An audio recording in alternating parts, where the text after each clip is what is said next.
Oh my God. Live. Live. Live. Okay. Live.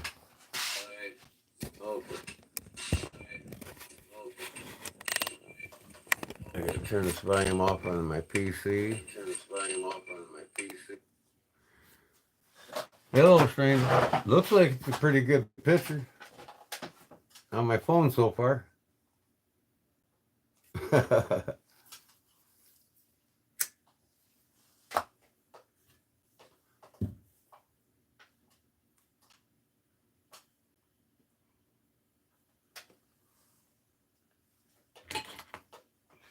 gotta take this one back upstairs.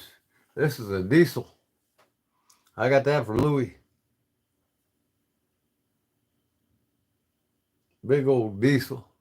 Got the diesel mohawk on the back.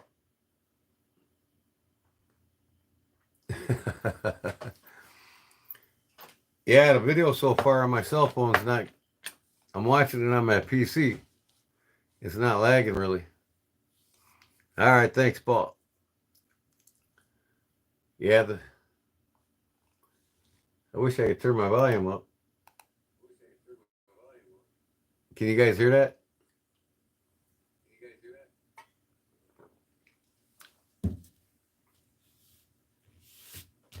Amazon yellow. What in the hell is that? Who has the name Amazon? No affiliation with the real Amazon, right?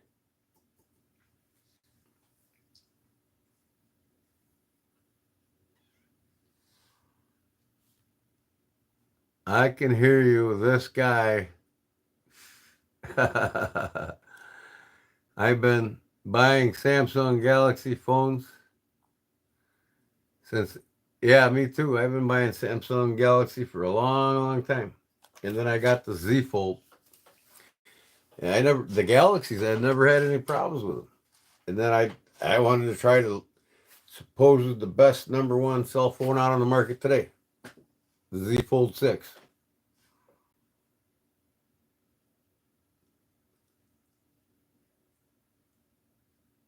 And he's got some cool features. If you go to bed, you just swipe across it and it turns it off. You have to push no button.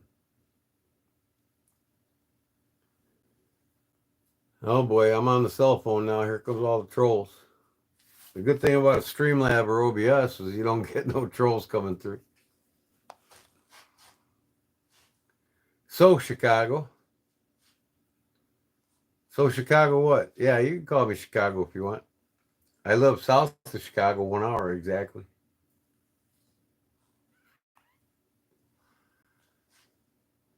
Troll hunting. Are you troll hunting, Paul? So what's your question, Amazon? Let's hear it. Galaxy S23 has been pretty good. I love the camera. I'll have to check it out. I'm probably going to tell them I don't want the Z Fold back. I don't care about that bigger camera anymore. I mean, I thought it would be cool for my YouTube channel. But I had the damn phone 1 month and it split and cracked up the middle of the screen and this technology ain't there on it. And I'm like, and then some people tell me they've had the Z Fold since it came out and they haven't had any problems with it. So I guess there's a lemon in every batch, right?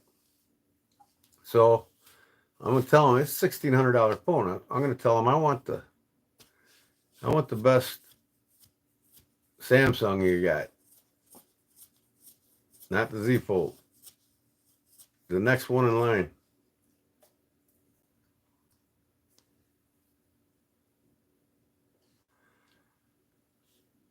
But yeah, I showed my friend this knife today. My cousin, he's never seen anything like it. The Emerson Wave. He's never seen that before. He's like, man, this is pretty slick. I like this. He's a union electrician. I said, yeah, it comes right out, man, as soon as you pull it out of your pocket.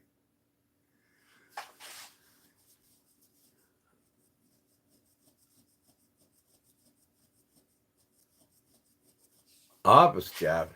I haven't had an office job my whole life. I'm a tradesman, man, and I'm a retired one at that. I'm a YouTuber. That's my new office. That's my only office job, if you want to call it an office job.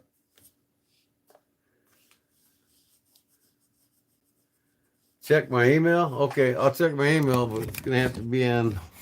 Put you on hold to do it.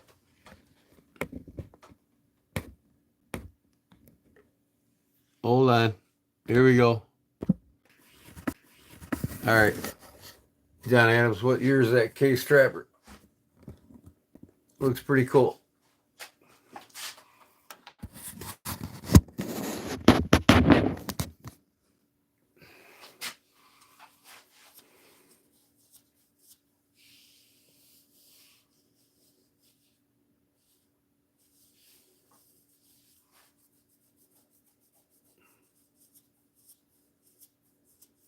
Pretty rough on phones also, huh? Now, why is my camera freezing again? See, there goes, here goes the antics with my cell phone now. Okay. What's up? Backyard fun, country boy. Country boy can survive. It's a 2025. I don't want it done. I don't really buy new case knives anymore. If they were made better than the ones from the early 80s and older, I probably would. I buy mostly German knives now because they're made way better in case. It's a cool knife, though. I love the Trapper, man. I mean, don't get me wrong. I'll buy a newer case if I find them at garage sales for $10, what they're actually worth.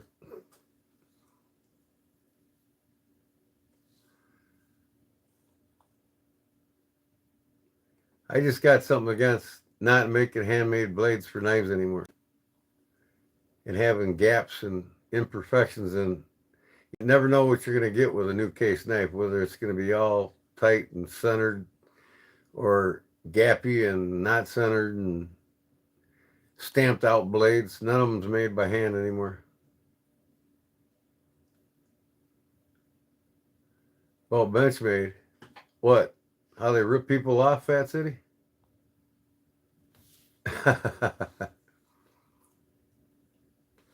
You know how much it costs Benchmade to make a Benchmade bug out? About $27.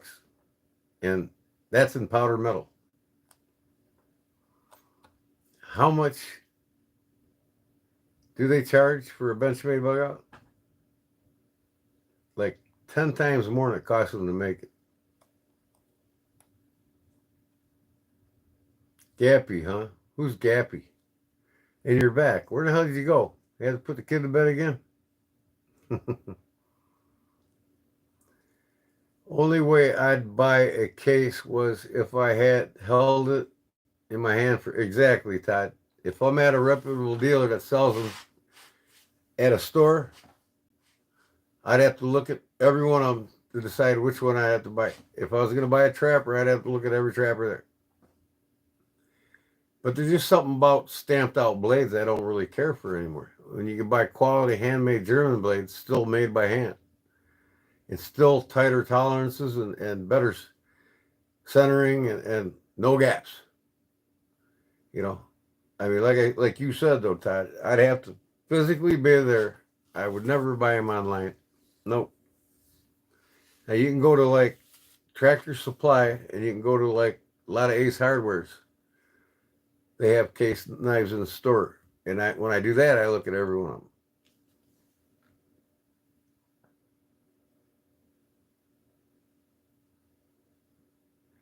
Most of your skinning blades are handmade. Yeah, a lot of your fixed blades are handmade. But case, they don't hand make their blades anymore. I don't think they have in 50 years. All the blades for the case knives are stamped out of a 200-ton press. They got a die that literally comes down on that sheet of metal that's in a big roll. Pop, pop, pop, pop, pop, blade after blade.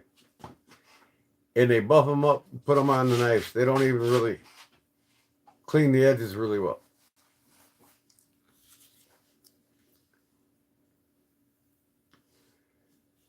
Victorinoxes are good knives, but you know what? I've got a Victorinox style knife that's made in Germany that's twice a Victorinox.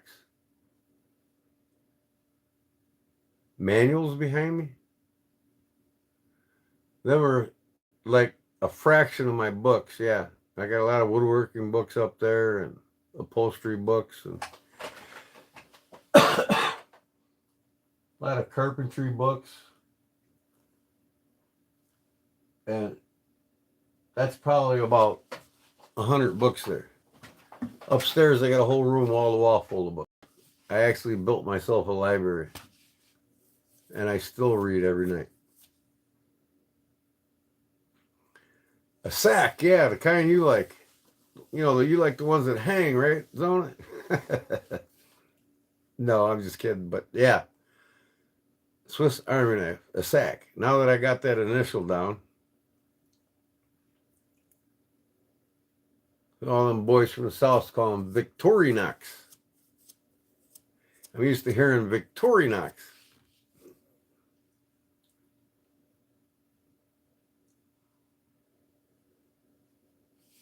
Now, theoretically, Victorinox end case. If they made their blades with better metals, I would buy more of them. You know, why can't Case make knives, you know, certain runs and not all of them with cheap metal? You know what I mean? Why can't they make them all out of minimums S35 VN? You know what I mean? Or just make them all out of 428C. You know? Teabag your old ass. You ain't get a teabag shit over here, boy. Your short ass couldn't even get up to 6'4". How you gonna teabag my ass, bitch?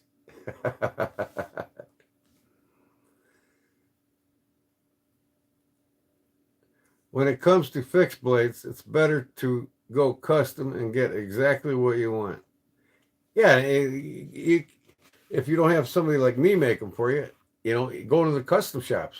Like the most expensive Buck fixed blade I got is from the custom shop.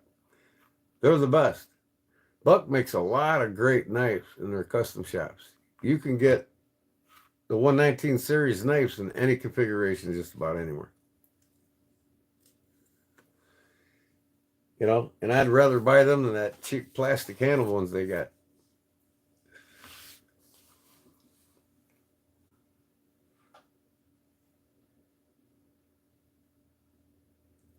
Old car, it says, a lot of the TV is cut off.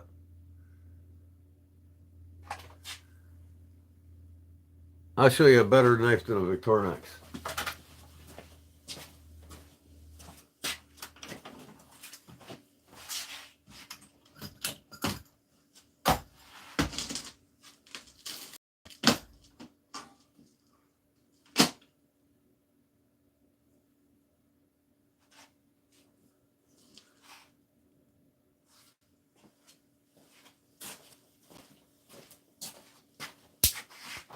Right here. This is better than any Victorinox made on the market today.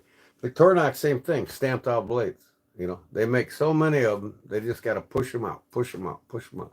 It's like Case. They got to push them out, push them out, push them out. So all their shit's all stamped blades. This here is a rust-free OTTER. And it's from Gerber and Burns in Solingen, Germany. Look at the scales on this thing. You don't get that in a Victorinox. It's even got G10 liner between it. Look at this. Listen to this. You hear that snap? This is from 1970. And they still make all these handmade. Dumb blades, 200 different processes of making their blades. Most of the German companies, 200 processes of making the blades. All these. Listen. You know?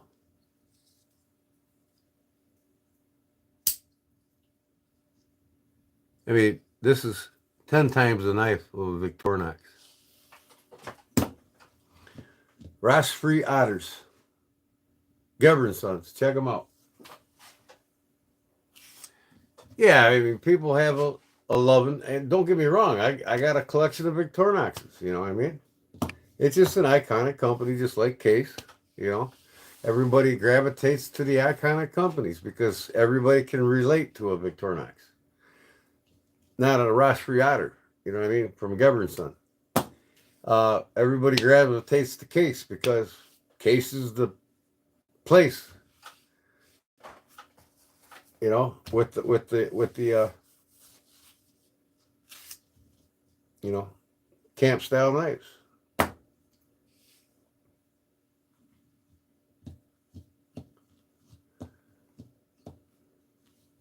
Oh, this thing's awesome, man. I mean, look, can you really see that? It's a pearlescence, and it's more rigid plastic than Delrin. Look at this thing. It's crazy. And like I said, listen to the snap on this thing. It's probably a 9 out of 10 to pull it out. Here's the open. Here's the close. I mean, let's compare it. Let me get a Victorinox.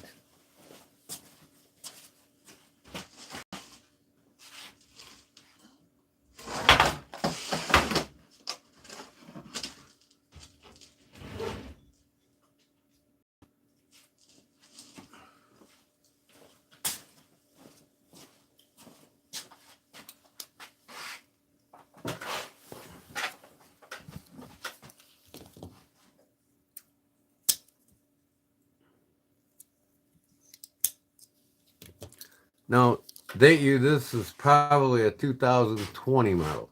This is a 1970s model. Here's the Victorinox on the close. Not bad.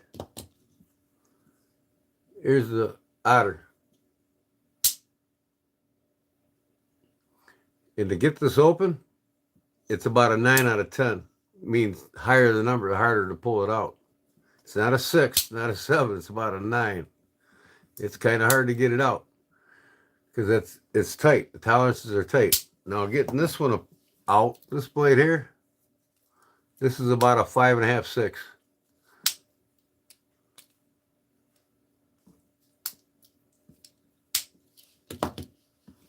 Nine. Man. You know what I mean? What about the corkscrew?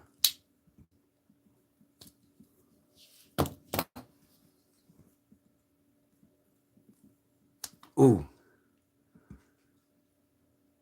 And this is not dirty. It's not why it's tougher to get it apart. Out. Big difference. This has got all the implements this does. That's why this one is an example. Country Taco, have a good evening. Oh, you leaving us? I didn't even know you came in.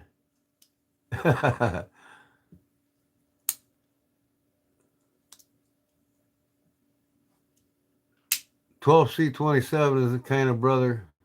AEBL, very similar in performance. What's more uses in their stainless knives except the Garber, which is in 14C28. I hate having to use a nail nick to dig a blade out. I like it that when you can pinch it open. Well, I hear you, Paul, but you know what? This is just tradition of the evolution of these knives over the years, you know? Everybody wants a thumb stud and they want that flickability, you know? I mean, the break on this compared to this Victorinox, see how easy that is? Watch this. You literally got to push down on this thing. Now look at this.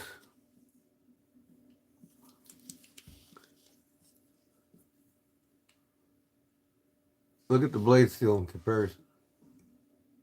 Thickness. It's just more quality, man. I'm telling you. And that's why I gravitate towards the traditional German-made knives. Yeah, my grip strength's weak. It's real weak, boy. Let me tell you what. I bet it's weak when I swing a hammer my whole life, right? I bet you my arms are weak as shit.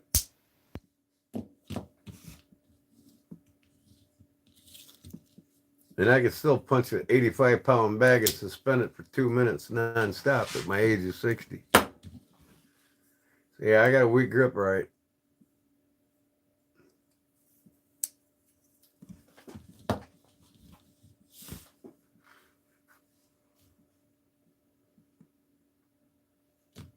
I got a strong and fast grip.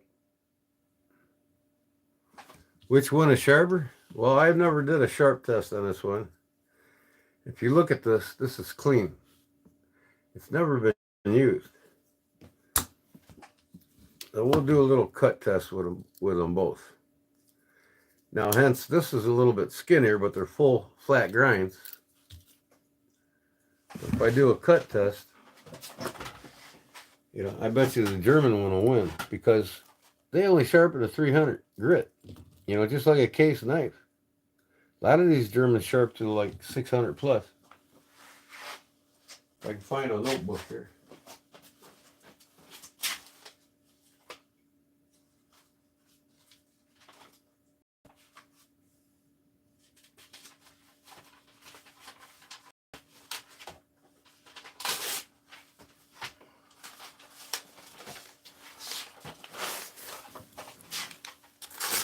Victorinox.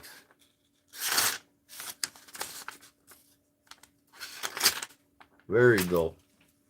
I might have used it a little bit. I might have used this one a little bit too, but holy shit. This thing needs to be sharpened. Wow. Yeah, that's a little bit sharper, but I tell you what, I'll put a razor's edge on this thing in a heartbeat. This is way better steel than that Victorinox, I guarantee you that. Yeah, this, I don't know why this thing doesn't cut with a damn. But I'm telling you, it's a way better built knife. It's got a little bit of wear on it. Maybe somebody did use it before I got it. There's some scratches across the top on this side here. Somebody used it. I never used it. That's what I'm saying.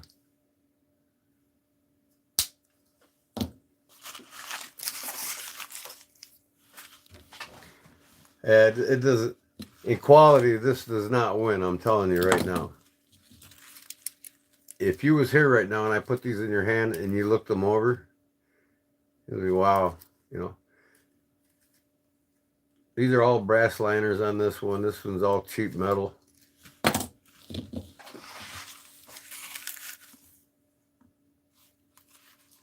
Yeah, you know what? I got over 1,000 knives. You want me to sharpen them all? I'll sharpen every one of them just for you. A lot of them that I got, I never even touched them since I bought them. They've been sitting for years. Bears are going to kick ass this year. You're not even going to tell the difference between their last year's team.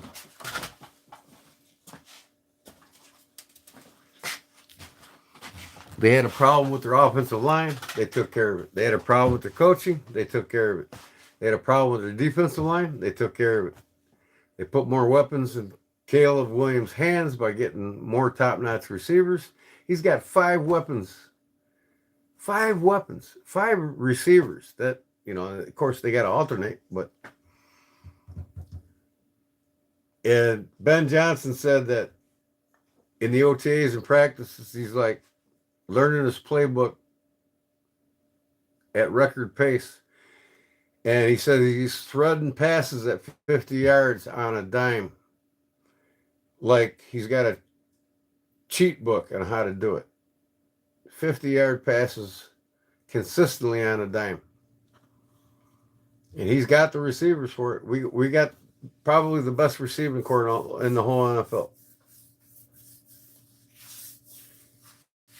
And they picked up a couple great running backs too.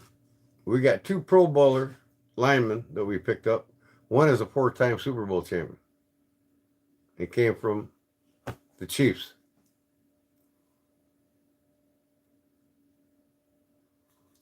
Yeah, I'll start up the sharpener, wake the wife up. I don't use my stones anymore. They collect dust. I use my 42-inch grinder.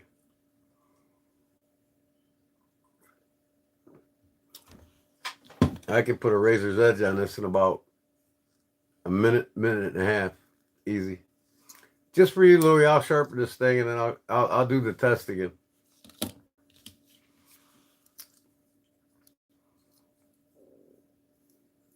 But I would trade you one of these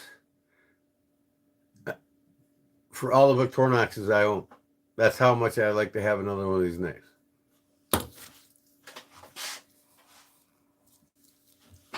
No, I don't burn edges on my knives.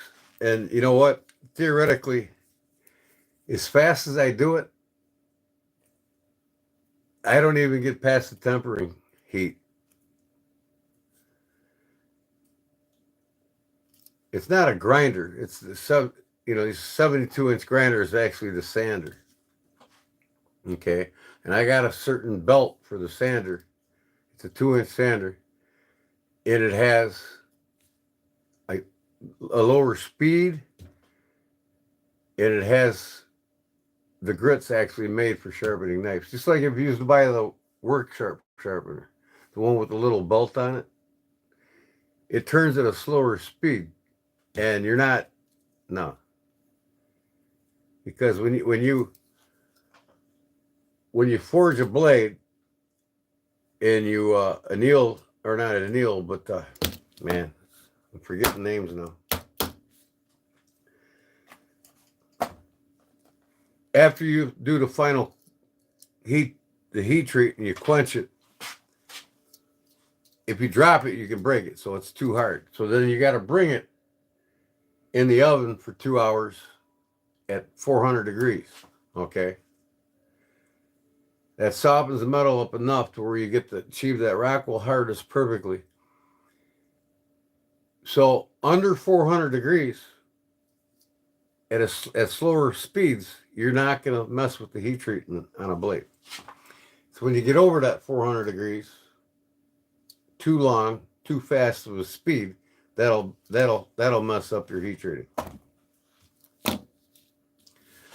But they actually got Teflon coated sanding belts that you use at a lower speed to where when I sharpen them, they don't even hit 200 degrees. 150 degrees ain't gonna harm a 62 to 59 Rockwell hardness blade, not at all.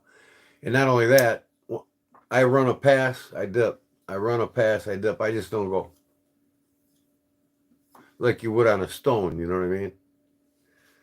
So as long as you're not over that certain temperature between 200 and 300 degrees, you're not going to hurt the tempering on these blades. And theoretically, Camillus, Buck, all of them, they still do. They sharpen their knives, not with stones, but with belt sanders. That's how they're done.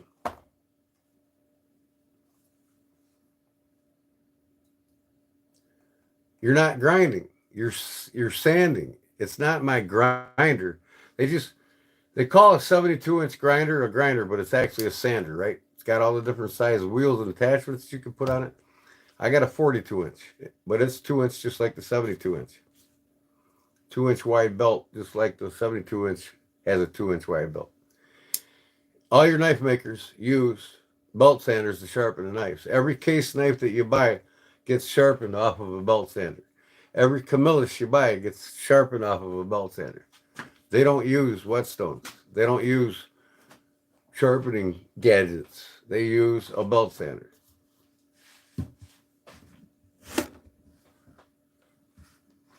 And when they use them, they're set at a lower speed.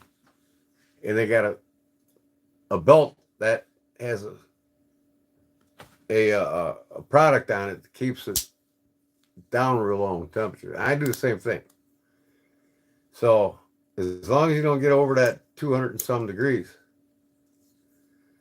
but all your knife companies, Case, Camillus, Boker, they all sharpen them on a sanding machine.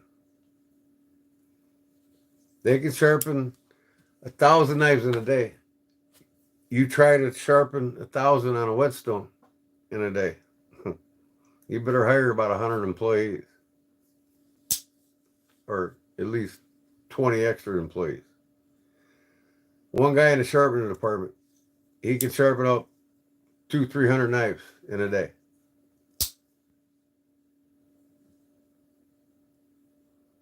Whittle away that blade. What blade? Packers. We own the Packers. Caleb Williams owns the Packers in Green Bay. He's undefeated. Caleb Williams is undefeated in Green Bay. And he will remain undefeated in Green Bay this year. Green Bay is nothing but a failure. Yeah, they get to the playoffs, but they lose every year in the playoffs. Why can't they ever win? Because their coaches suck, man. They're not much better than what we had and just fired. They really screwed up that last game against the Bears in Green Bay. They should have took more time off the clock. They would have won the game. And they sent their line, their defense to the front of the line instead of dropping back. And guess who got the easy pickings? The number one wide receiver in the NFL. And we set him up for a field goal. We won the game. We should have won the first game.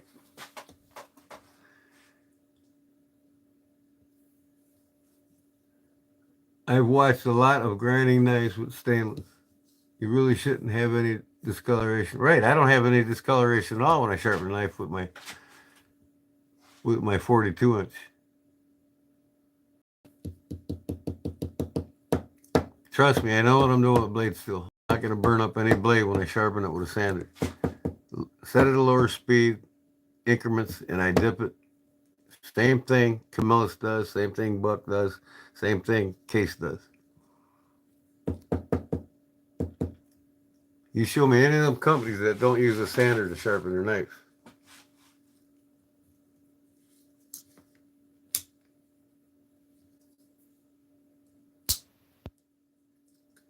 That's right. They blow it, Anthony. They blow it every year, man. You know. Look at what Ben Johnson did in Detroit. You think Jared Goff was nobody until Ben Johnson got a hold of him. Now, a lot of people don't know what Johnson's doing right now with Caleb Williams. But Caleb Williams got more talent than most quarterbacks that ever made it to the Hall of Fame. Here's an example. Terry Bradshaw had a losing season his rookie year. In fact, Caleb Williams broke the all-time throwing record. He threw for over 3,400 yards. All-time throwing record in the least interceptions of any rookie in Chicago history. But if you look back at Terry Bradshaw, 4-time Super Bowl champion, Hall of Famer, right? His rookie year, he had 600 yards passing. He led the league in interceptions, like 72 or something like that. What else? Out of 7 games that Terry Bradshaw played, he only won 2 of them. Terry Bradshaw was terrible. And now look at Goff's record with Detroit before he was with Detroit, right? Was it the Rams? He was nobody. And when Ben Johnson got a hold of him, he started becoming a playoff caliber. So great quarterbacks are taught to be great. They just don't all of a sudden be great. But the thing about Caleb, his rookie season, he's done more than most rookies have done in the history of the NFL. Himself. I mean, Eberflus was horrible. He didn't go over the playbook with him. He didn't teach him in the film room what he should and shouldn't be doing. He was ignored. Caleb's Rookie year, he learned it all on his own. He learned it all on his own because of terrible coaches. Now Ben Johnson's there. He's gonna make that kid a superstar. You watch. You watch this. I'm predicting the Bears are gonna win minimum 12 games, maybe 14 this year. You think that's a high number? Too high compared to 5 wins last year? You got to remember, we lost 8 games by less than a score. And less than a score in the NFC North, which is the toughest division in all of football.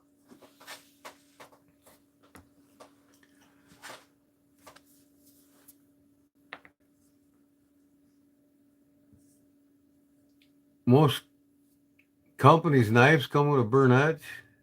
I've never really seen a case knife that I bought, even the cheaper ones they make now. I never seen anything burn on. Be looking through them in a microscope or something. I don't know. I won't buy a knife if it's got a burn edge. But Camillus has been doing it for 100 years. They've been using a sander to sharpen their knives. It's much quicker. They get more out, and they got a cooling process for doing it. A lot of these sanding machines that they got in these bigger companies, they're water fed as they're sharpening.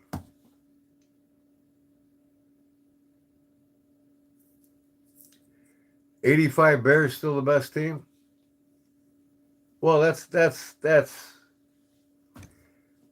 yeah. I mean, '85 Bears was the best all around offensive defense football team in the history of the NFL ever put together. And it wasn't Dicka's coaching that made them so great. It was their talent. They made Dicka look good. In fact, they said the '85 Bears should have won at least 3, if not 4 Super Bowls. You know, they should have won it in '84, won it in '85. They should have won in '86. Dicka held them back. He was a horrible coach. If his strategic plays and call plan was terrible. I mean, come on, he put the fridge in the Super Bowl on the 3-4 yard line, and the fridge scored, you know. Walter Payton was the greatest running back ever, and he shouldn't have took him out and left him in so he could get that touchdown. Because even though Walter Payton was the greatest running back ever, he never scored 1 touchdown in the Super Bowl. And that's because of Dicka's dumbass. And even this day, Dicka will tell you he regrets it.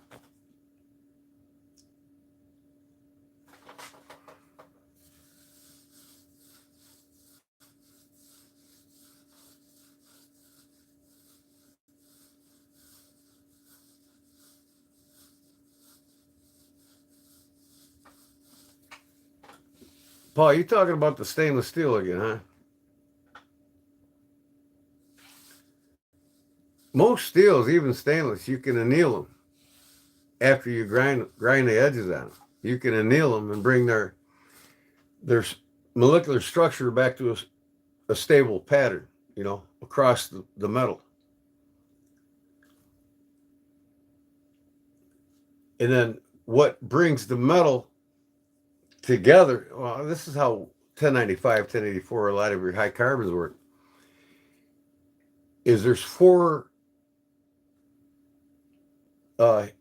times you put the knife, trying to explain it a little easy, into the forge. Each time you let it air cool. Of course, with stainless steel, you want to let it air cool. And I'm not an expert at all. I don't know hardly anything about stainless steel. I don't even know how they heat treat it, to tell you the truth. But with the high carbon steels,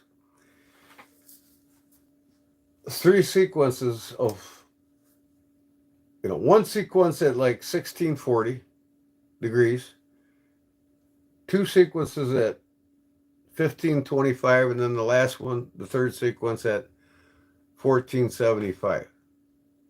And in between each one, you let it air cool slowly so that the glow goes away and it's back to like black looking. And that tightens up the molecules in the carbons, you know, in the steel, tighter, and more uniform pattern.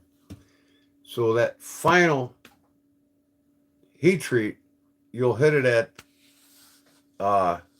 like back up to like 1475, and then you'll dip it immediately, and then you put it in the oven to heat treat it for 400 degrees for 2 hours. That's the high carbon steel.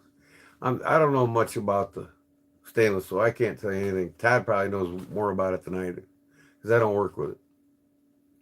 One of these days I'm going to set up and start working with it, but I haven't made enough knives to where I have to care about it yet. And that's what the annealing does. It relaxes the steel so it's softer and more malleable, so you can actually drill through it.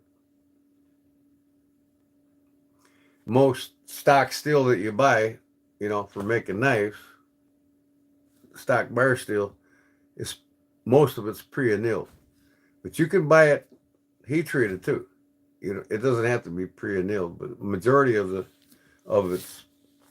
is pre-annealed, so that you can cut it and shape it and drill through it and do whatever you want to do with it without having to anneal it yourself. It saves you a step.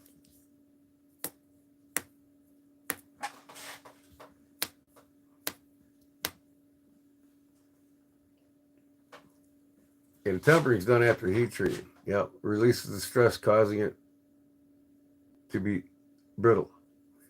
And that's when you bake it in the oven. At least the high carbon steel is you bake it in the oven for minimum 2 hours at 400 degrees, and that softens up the metal enough, kind of almost anneals it again, but not enough to where you're losing your Rockwell hardness, where you get a perfect balance of softness, healing, and heat treating. Because right out of the quench, if you drop it, it's going to break. It's too hard.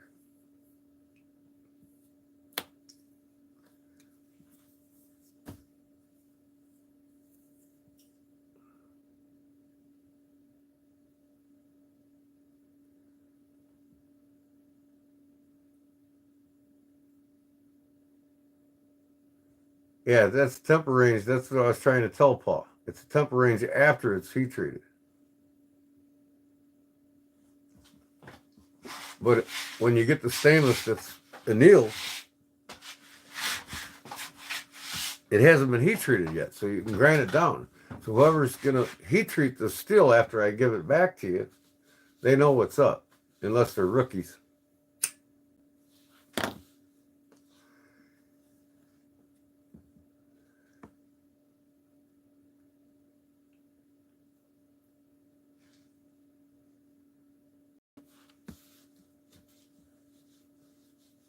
I do know that to work with stainless steels, you got to double wrap it with the foil and keep it from oxidizing. You don't want the oxygen to get to it when it's being forged or when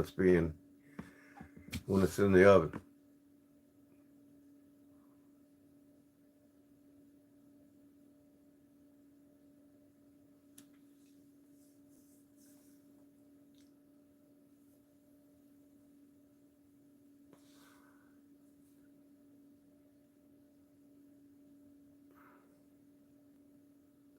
Well, before it's heat treated, there's specifically no temperature you want to stay under until after it's heat treated. Once it's heat treated, then there is a certain temperature you want to stay under. Because if the metal, stainless or high carbon steel, is pre-annealed, it doesn't matter. It hasn't been heat treated yet.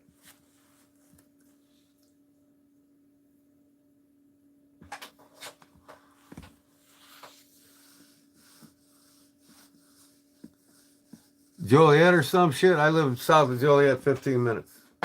And I used to live in Joliet for like 8 years. I don't know how the hell I did that, but I did. I live out in the country south of Joliet, old Route 66. So who's asking? I mean, why? I don't know where the dude's from, but something's telling me Joliet or some shit. So what does that matter where I'm from? Is there a reason why you're some shit Joliet? What, you don't like Joliet or what? Joliet's okay. You're by Wilmington? Or I'm by Wilmington. I'm in Wilmington. It's my hometown. Where are you from? Since you got to know where I'm from.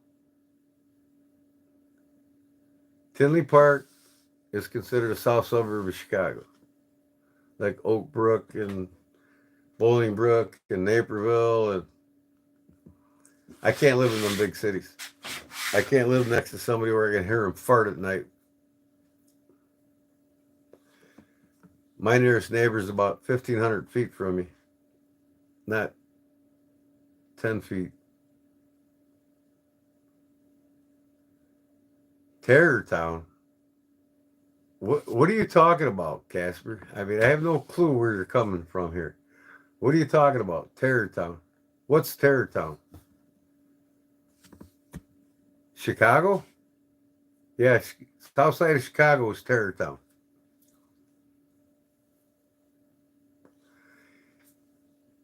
But Chicago's just like any big city.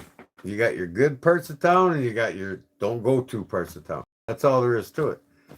Because each big city is full of different ethnicalities, different races, to where one doesn't accept the other. It's like the blacks don't want to be seen in the Italian and the Polish communities. They're not accepted. But yet, anybody that's white ain't accepted in the south side of Chicago. So you better have a gun. It's the same thing in Detroit. You know, you're in bad neighborhoods in Detroit, you better have a gun. And it doesn't matter. It ain't, I'm not talking about any particular race that's bad. There's lots of races in these big cities that are bad.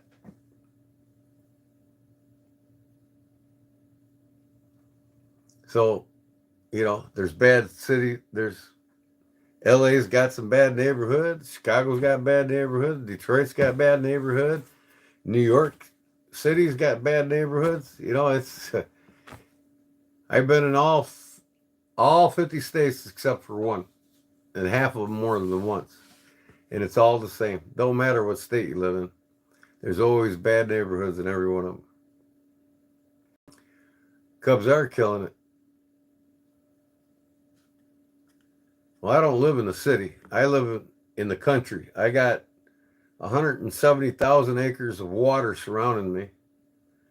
I live on 5.3 acres of land.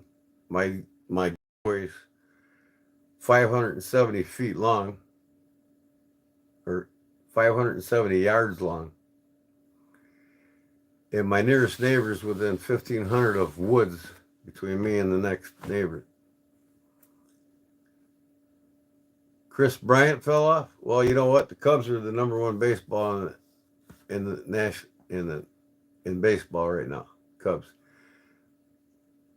and they got two studs coming for pitchers too. That'll close a lot more games, and they're coming from Baltimore. Baltimore's giving them up before their contracts are over. Damn good pitchers. Man, we got the best center fielder. Pete Crow, boy, I tell you what. Pete Crow Armstrong, man, he is something else. He was a rookie last year, and he's only into the second season. And he's killing it. He's the probably the number one player out of baseball right now, Pete Crow.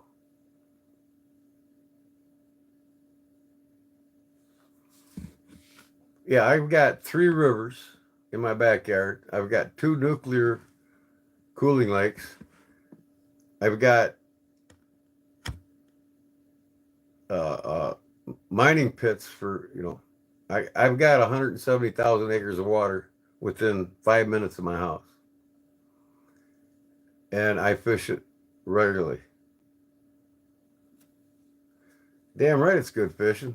You can catch anything here in Illinois that it has to offer within 5 minutes of my house. Walleyes, crappies, perch, smallmouth, largemouth, bass, northern,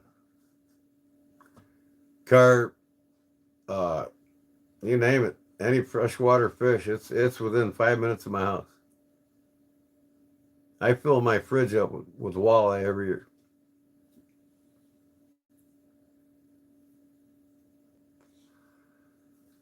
Yep, fat. I got a pretty good spread out here. It's only 5.25 acres, but more than enough for me. I'm putting my chicken coop up now. I'm starting to live more and more off the grid, making a lot of my own shit and doing away with all these corporations. And I'm now getting the shit together. I'm making my own electric generator, and it's real simple. I got a motor coming. It's a 1 kilowatt motor.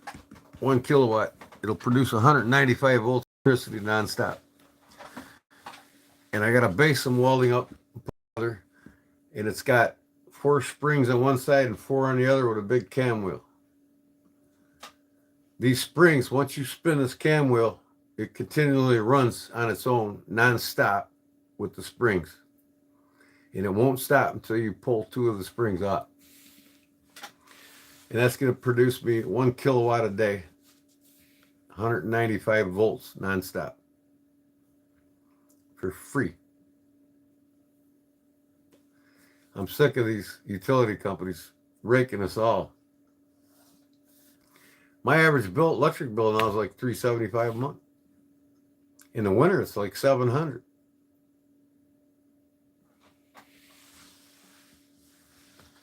You can camp out in my backyard, brother. Anytime. Any of my friends are welcome to my backyard. I don't have to be in my backyard. I got my camper in the front yard. I got plenty of land in the front. I got 1.5 acres in the front that I cut. And I got 3 acres in the back that's all wooded. And I hunt deer in it. And hell, I could shoot a deer out my patio deck. Yesterday I could have shot 6 turkeys.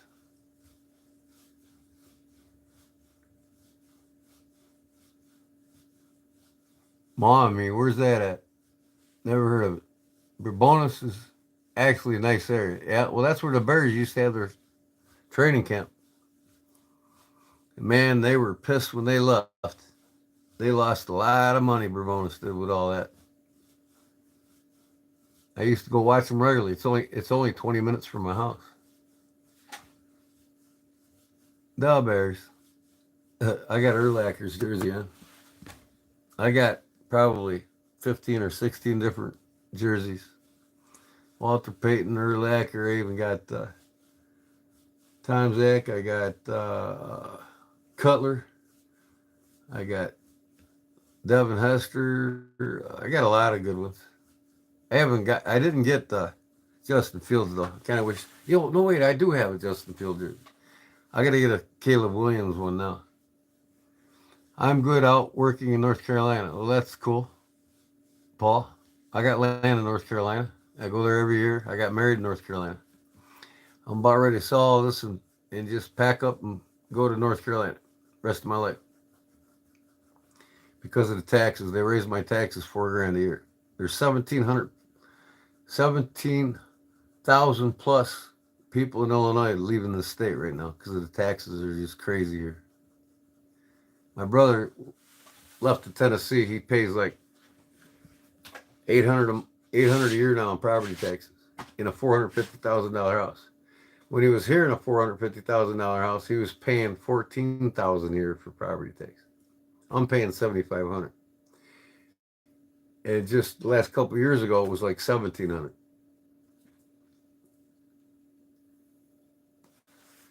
Never got a Kyle Orton. Nope.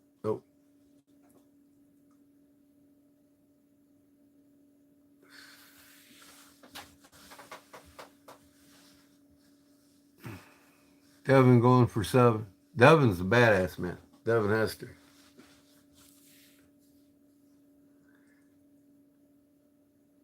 Oh, yeah. We all thought the Bears had it when Devin Hester scored on the first play of the game, right? They should have known better than kicking to him. They found out right away, but man, Manning just ate them up. The defense, he's just too much for our defense.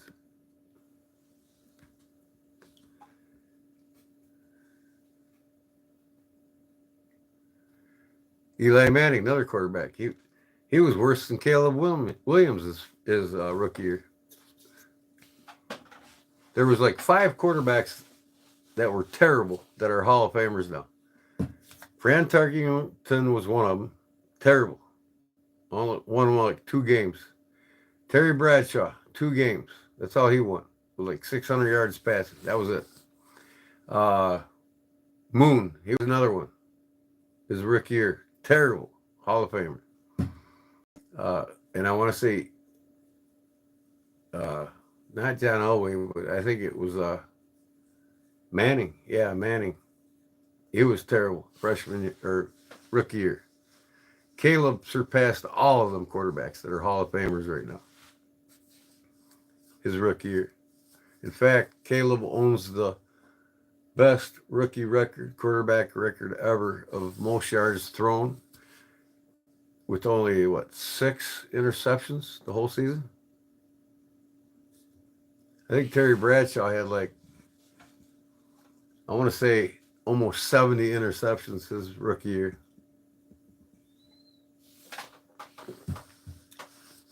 We have Steve Young. He's another one of them. He sucked. All these guys are Hall of Famers.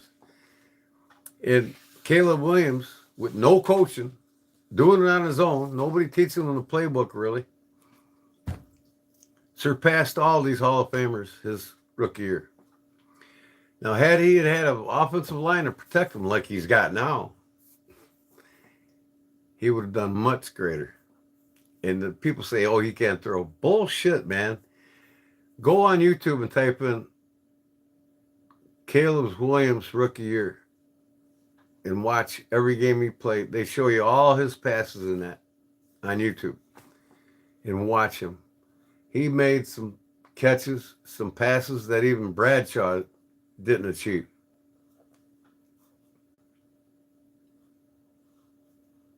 Yeah, the coaching was terrible. Eberflus was terrible. Man, he was a good defensive coach, but shouldn't have, now that the old lady McCaskey's gone, they're actually, the Bears are going to, and a lot of teams are going to do this, and it's good for a lot of the other teams, but the NFL is now accepting these football franchises that have other companies come in and buy into them so that these franchises could have more money. Like, who's one of them? Cleveland. Their finances are terrible. And now there's a couple companies that are going to buy into them. It's going to bring their income levels up. It's going to be able to make them make better decisions and pay for some better talent. Just the Bears always had the money. They've always had, a spending cap greater than most teams. But man, I tell you what, putting on Ben Johnson, look what he did to every team he coached. He made every quarterback a great quarterback, and his plays are something else. And Ben Johnson says right now that Caleb's learning his playbook at astonishing speed, and he's throwing 50-yard bombs like it's nothing right now in practices. And he's got the protection now. We got a whole new front line, Pro Bowlers ready to go. One of the linemen we picked up, he's a tackle. I can't remember his name. He's 6'7", 380 pounds. This guy's a beast next to Tui. We picked up Tui from the Chiefs. 4-time Super Bowl champion, 5-time Pro Bowler, right? We picked him up. He's got all the protection in the world. We picked up more targets for Caleb. I tell you what, we're going to wake up some heads this year. We got a franchise that's going to get stronger and stronger now for the next 5 years minimum.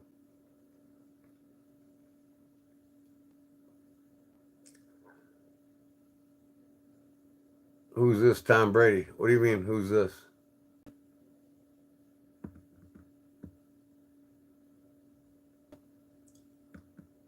What year did your father pass, Caleb? Oh, I'm sorry, Caleb. 2000. Caleb said that I remind him a lot of his father. Is that true, Caleb? because you're young enough to be my grandson, really.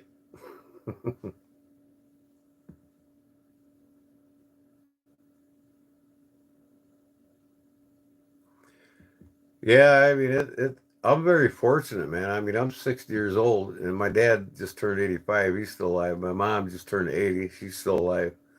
And I'm very fortunate to have both my parents still. Most people at my age don't. And uh, Fat, all I gotta say, man, as young as you are, but you're the baby of the pack. You're the youngest of your siblings. You were born later in life in the marriage of your folks, I'm sure. But man, I don't wish that upon anybody. You know, missing a parent, you don't realize how much they meant to you till they're gone. It's like my youngest brother. He disrespects my mom all the time. Doesn't spend any time with her, and I'm like, dude, why do you even care if you don't even go over her house and visit her at least once a week? You know, he's lucky to be there once a month, and mostly now it's on the holidays. You know, she brought you into this world. You know, it's your mother. You got to respect her and love her, because once she's gone, she's gone. That's it. No more mom. 72 in October. My mom just turned 80, and she's going downhill rapidly. And my dad's fighting cancer right now, and it's not it's it's prostate cancer. He's beat it once already, but they got him on some medications where they're trying to stabilize it. So, but he's 85. You know, he's lived a good life and he's done a lot of things. Only child between both my parents. Oh wow! I thought you told me before you was like the youngest of the siblings. I must have been thinking of somebody else. Well, that sucks, man. Sorry to hear that.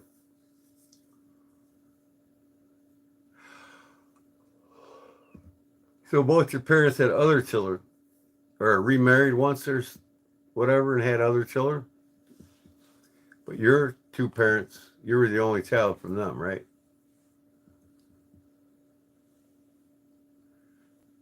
Yeah, I hope he's going to be okay too.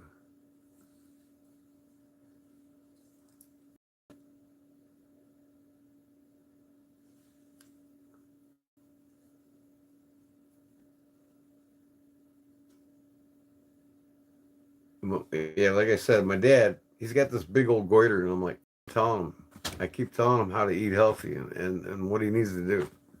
Get rid of this. He don't listen to me.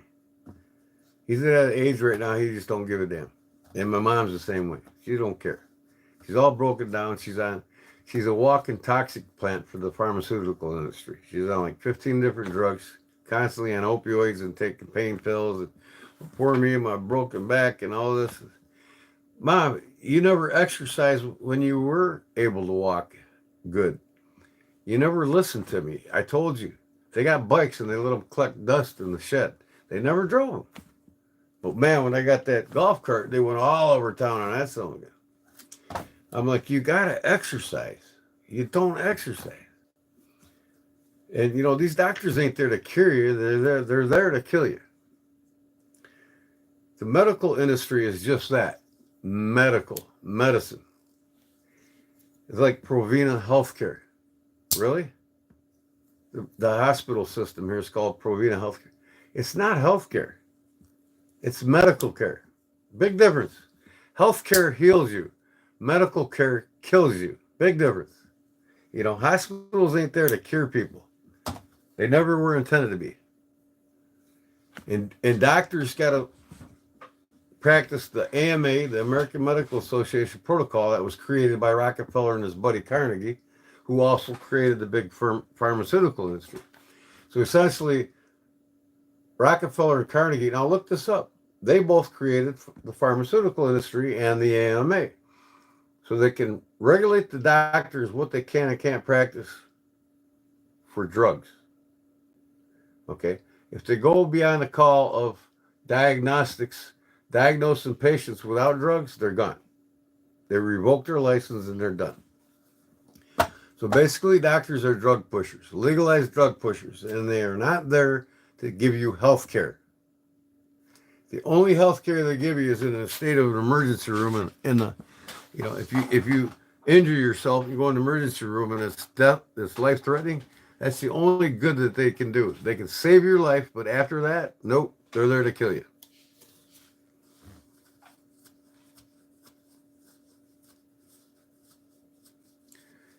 Hey, what's up, Kelly Bocock? How you doing, bud?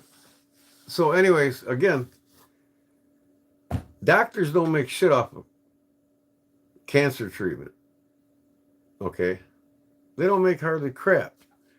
But why is it the cancer specialists, cancer doctors, are the highest paid doctors in the whole field of medicine? It's because chemotherapy, when I put you a cancer patient in chemotherapy, the insurance pays out 14 grand per chemo treatment. 4 grand of that 14 grand goes to the hospital, 10 grand goes to the doctor.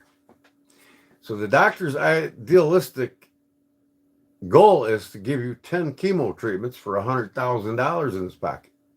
And then you die. Because chemo treatment slows it down, but it destroys the molecular cell structures in the body. So it's like, it's no good. And there is cures for cancer, and there's definitely preventatives against cancer. And without glucose, cancer can't survive in your body. So we got every American high on sugar now. Obesity is going up. Prediabetes is going up. Diabetes has gone up. Obesity went from 3% to 35%. Overweight went from, no, obesity went from 7% to 35%. And overweight went from 3% to 60%. And when I was a kid, we ate 10 to 12 pounds of sugar a year.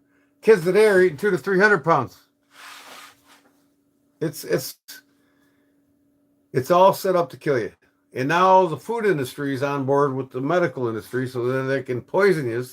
Because these corporations, see, when you work your whole life in these companies and you got a pension coming, they don't want to be obligated to pay you that. So they all work together to poison you, put you in the medical system, and then hopefully you'll die before you receive your pension. Then they're not obligated to pay that pension, see. A lot of Americans don't get this. And every ailment that you have, every sickness that you have, and the doctors will never tell you this, is curable through diet. And this genetics thing, my parents died at this age, and this chances are, genetically, I'm going to die at the same thing. No. Genetics accounts for less than 10% of your outcome of you dying of what your parents did. The only reason why most people die and they think it's genetics, people think it's genetics, is because when you're raised by your parents, they teach you how to eat just like they did. So a majority of people are going to die around the same age as their parents because they learn how to eat from them and they continue to eat like them. So if you change your diet, totally different than your parents, and I have, I'm never sick. My parents are sick all the time because they continue to eat the way they do. I don't.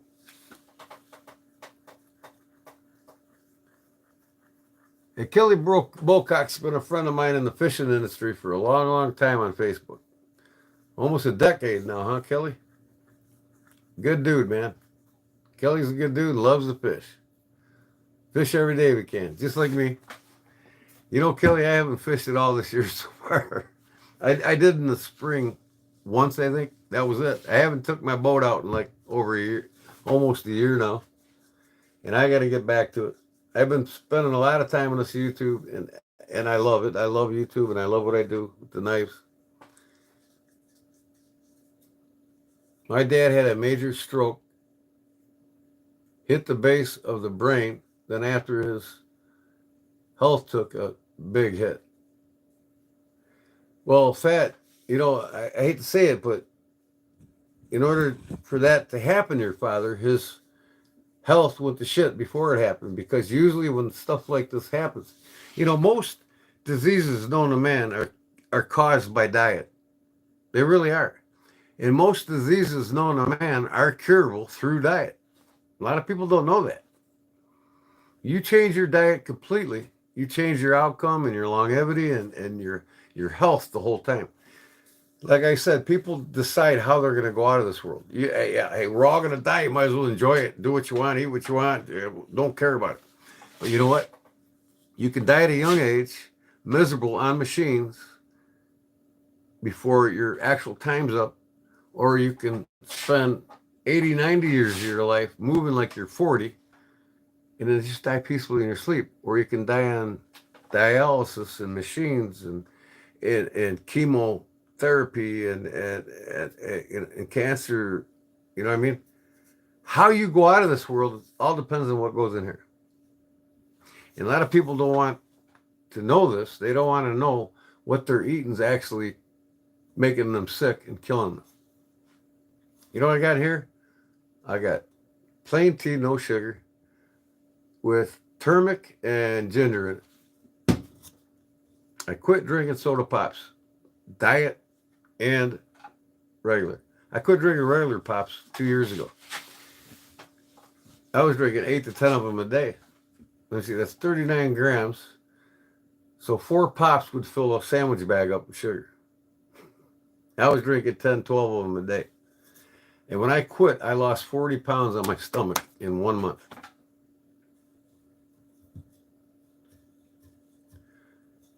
Yeah, unfortunately, Kelly's got some bad vibes going on. Yeah, you getting through it, Kelly? Is it getting any better?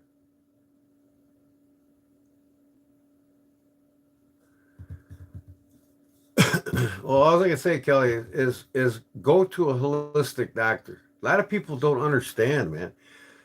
That's healthcare. Holistic doctors will heal you. The medical industry is medical care, drugs. They will not heal you. Oh, you need this surgery. Oh, you need this drug. Before you know it, you're on 10 different drugs. Go see a holistic doctor. Surgery does absolutely no good, but a great diet will keep you away from surgery.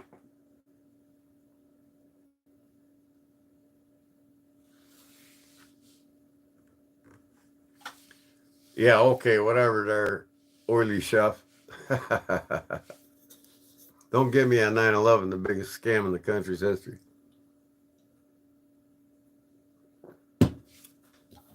Shame Americans got to die for banks to make money, ain't it? If I would have known what I know now about my government before I went in the military, I would have never went. But even though I did go and I was in a war, I don't regret it. You know, I did it for a purpose. Well, the purpose I was led to believe. But I did it because of love of my country and my fellow American more than anything. Even though it wasn't for you guys, it was for the banks and the government. But shit happens. And it's just sad our children got to die in war for no reason at all, other than the profits of banks. Making Americans believe the old glory of red, white, and blue is there for a reason.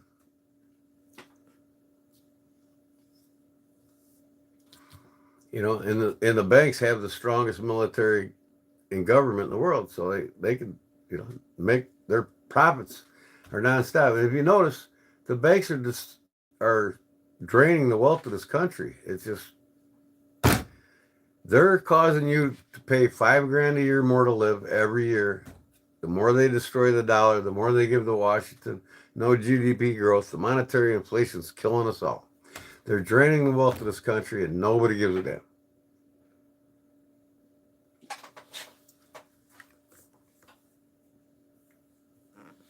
You don't have to thank me because I didn't serve for you. You might think that I served for you, but I didn't. I thought I did when I was in. But like I said earlier, war is a scam, and it's set up for the profits of governments and banks, especially banks. See, because the banks own America. They own all the important land, all the important corporations. They own our money, and they're an international cabal that's destroying our money. And like I said, wars created for the banks to create profit and to grow economies within for their profits, not yours. Because the wars don't make you wealthier, it makes the banks wealthier. And you can be proud of me. I'm proud of what I did too. And I would do it again hadn't I not known what I know now. Again.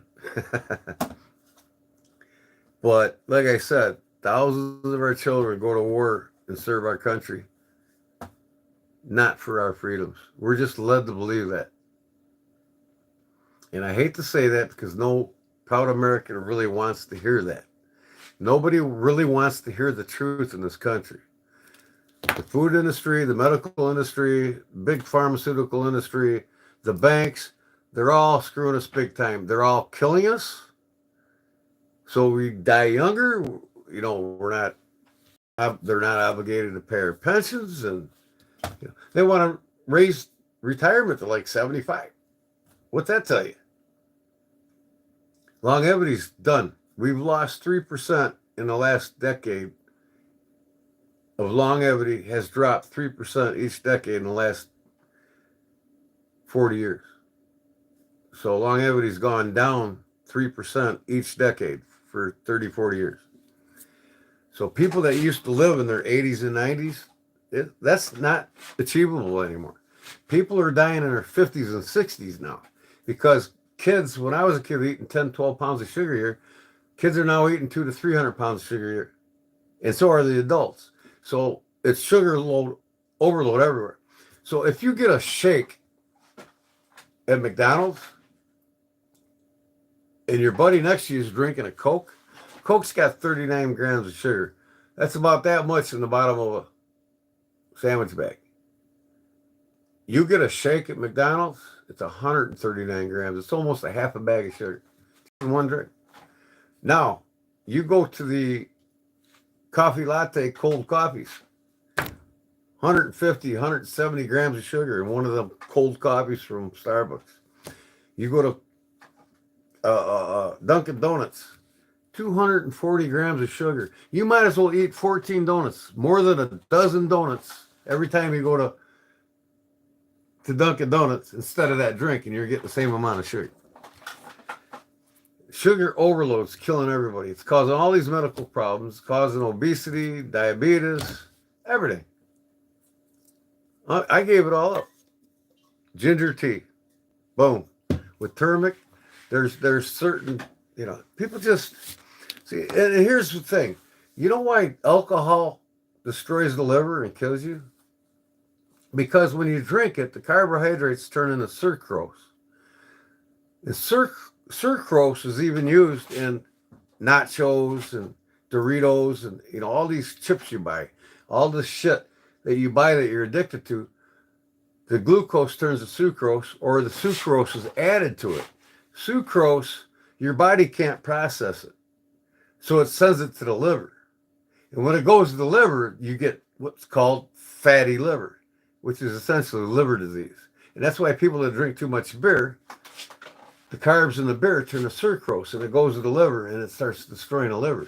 It's the same with eating nachos, Doritos, flavored foods, even hot dogs. They purposely put sucrose in shit and high fructose corn syrup. And the high fructose corn syrup turns to sucrose. Sucrose is a precursor to death. But they put it in foods to make it addicting. It says a neurotransmitter in your brain says, oh, I really like this. How many people sat and ate a half a bag of Doritos? I have, before I learned about this shit. So, you got to eliminate the sugar. You got to eliminate these. And the worst of them all, like I said, is monster drinks and all this shit. There's like a whole sandwich bag of sugar in each one of these drinks, not counting the caffeine and how that sugar turns to sucrose and destroys the liver and the heart. You got liver disease, you got heart disease, and a lot of these kids are dying from this now, under 50 years old, drinking too much of this shit. The government doesn't do nothing about it because they want you in the system. See? And now the food industry stepped on board. 85% of what's in the stores is made to kill you. So I got an app if you just want to use it. It's on my phone. It's called Yucca, Yuka. They say if you're in the store's grocery shop and you scan everything on your phone app, that you're crazy. But now today, if you don't scan what you buy, you are crazy. That's the way it is. And it's just common sense. Get away from the sugar for most. And anything that's got sucrose already added to it that makes you addicted to everything that you love. And one of the worst foods to eat too is deli meats. It's highly processed crap, genetically modified foods. You want deli meats? Cook the shit at home and slice it up yourself. In fact, deli meats that are on Subway are twice as bad as the foods that you get at McDonald's. Everybody thinks they're getting a healthy diet going to Subway.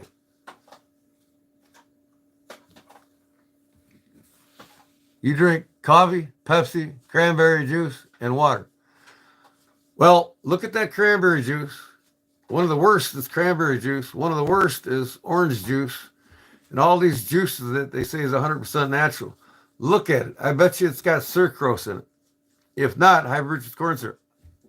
But if it don't have high fructose corn syrup, look for sucrose. Sucrose is what makes you addicted to it.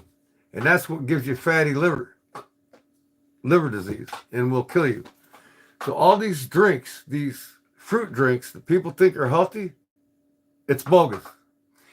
80% of these organic foods in these grocery stores is a scam. It's bogus. Get the Yucca app for your phone and just start scanning occasionally. Get the better juices. I wish I could show you on my phone right now. If I was on my other, on OBS, I could show you. This is my only downfall, is the cigarettes. Now, I roll my own. I get the purest tobacco I can. All right? I used to smoke 2.5 packs a day. But here's the thing now. Contrary to belief, you're talking about my cigarettes. I've got neighbors that I grew up when I was a kid. And they smoked natural tobacco. They rolled their own just like I do. 3 of my neighbors lived to be over 100. And one was 103. And they rolled their own cigarettes and smoked since they were 13 years old. Smoking affects everybody differently, not all the same. But your food today is far worse than this cigarette is to me. Majority is you'll get pre-diabetic or cancer before you're 55, 60 today with this sucrose, glucose, GMO fucking overload that they're forcing down your throats and you don't even know it. So the food industry is killing you faster than somebody just smokes. I get a very healthy diet. I never get sick. I don't get the flu. I had coronavirus for a day, and my body knocked it out overnight with no drugs. And I'm very healthy. I'm 60 years old and I'm nonstop. My wife's like, man, don't you ever rest? I'm like, no, I'll rest the day I pass away. So the foods today, you might as well smoke because they're worse than cigarettes. And they really are. I've studied this shit for 30 years. I've been studying holistic healing and foods for a good chunk of my life. And here's the thing. Before the pharmaceutical industry was created by Rockefeller and Carnegie, his buddy,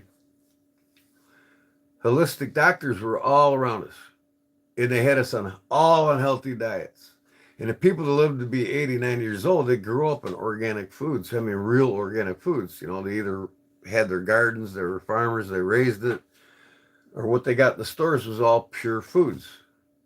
And then the 70s rolled around, high fructose corn syrup, sucrose was all invented to get more as a preservative, the high fructose corn syrup, put more and more on the shelf so they can pump out more and more and more.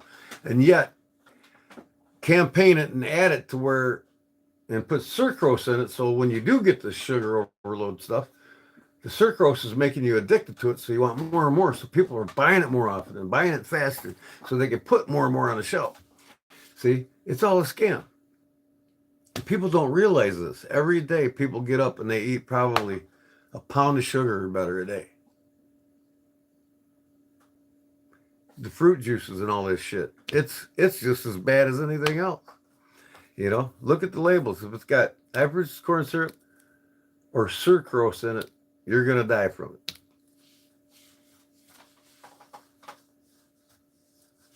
You don't have to start smoking. And you know what? I'm weaning myself off. I went for almost 3 packs a day. I'm done. This is probably like this is one of my. I smoke more when I'm on YouTube Live than I do. I probably, before I went live tonight, some of you's probably seen me smoke 5 cigarettes already. Before YouTube, I smoked probably 4 cigarettes all day before I came home and went live at 10 o'clock. So I'm smoking like less than a half a pack a day now. So I went from almost 3 packs down to half a pack, sometimes a little more than half a pack. I don't drink booze, don't drink beer, don't drink nothing. I don't drink nothing unless it's healthy. 100% healthy. And the benefits of ginger, lemon, and turmeric together, look it up. If you can drink anything, learn how to make lemon tea or ginger tea and drink it at night. And I like my coffee in the morning. Okay. No creamer, no milk, straight up black coffee now. And I only drink 2 coffees because I don't want to get overloaded with caffeine. Man, these people that drink these monster drinks and all this shit loaded in caffeine, man, their hearts are giving out of them. I pay $27 for a carton, but in town would be. I make my own.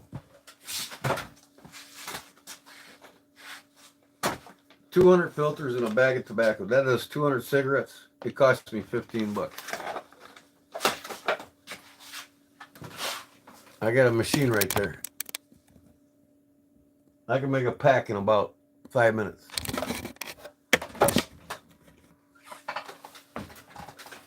You know, I know where my tobacco's coming from. It doesn't make me cough and act. You know, when I first started smoking, I was smoking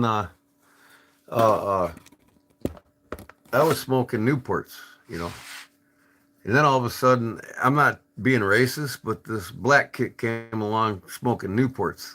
You know, that the blacks started smoking Newports before they never did, you know. And then all of a sudden they started, all of them started. So when I went in the Navy, they were all bumming the smoke off me because when you're out at sea, you know, they run out of money, they run out of cigarettes, and they're always bumming off you.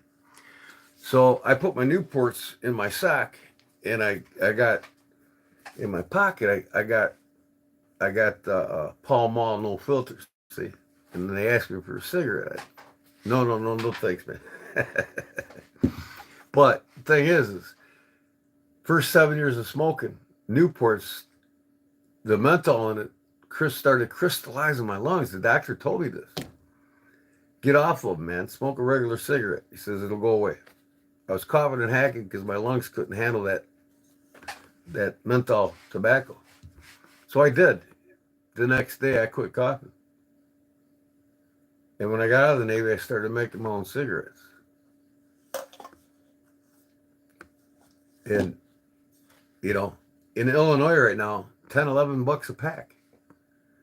Fuck you, man. I could buy a whole carton for $10-11. We got the Illinois tax. They taxed our cigarettes 5 times in the last 3 years. They were like $6.25 a pack 3 years ago, and now they're like $10.50, $11.25 a pack.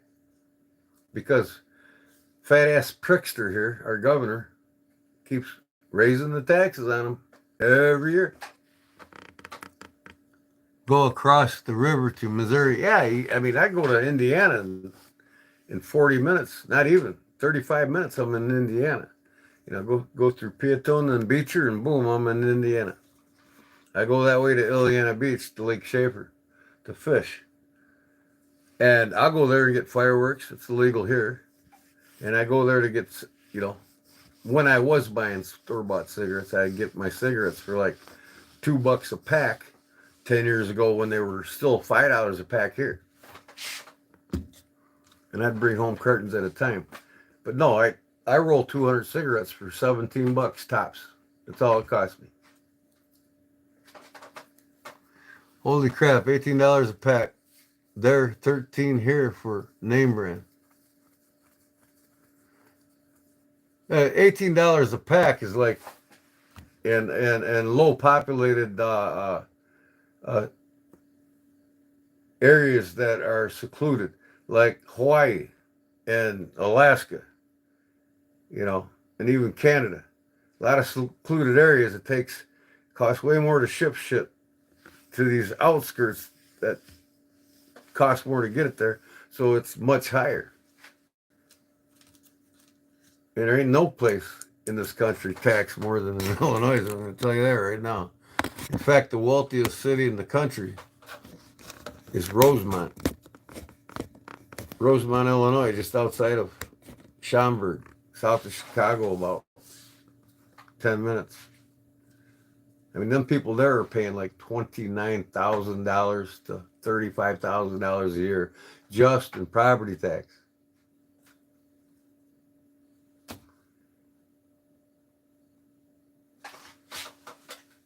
Springfield's very, very, very much lower in taxes and good cost of goods than it is here.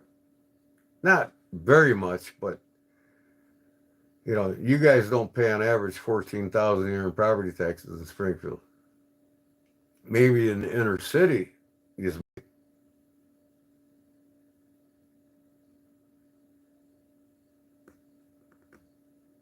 yeah. Well, in Illinois, the average cost of cigarettes $10 a pack.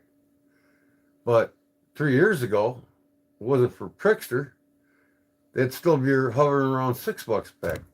In fact, when he got in, I think they were under $5 a pack. So just 3-4 years went up $10 a pack.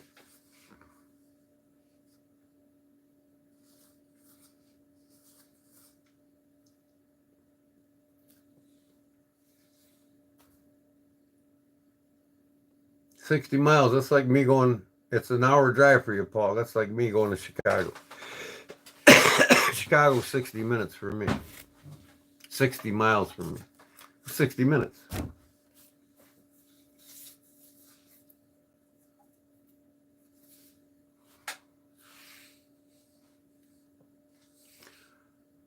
Yeah, you make two. What do you work on a chicken farm and sell manure or what?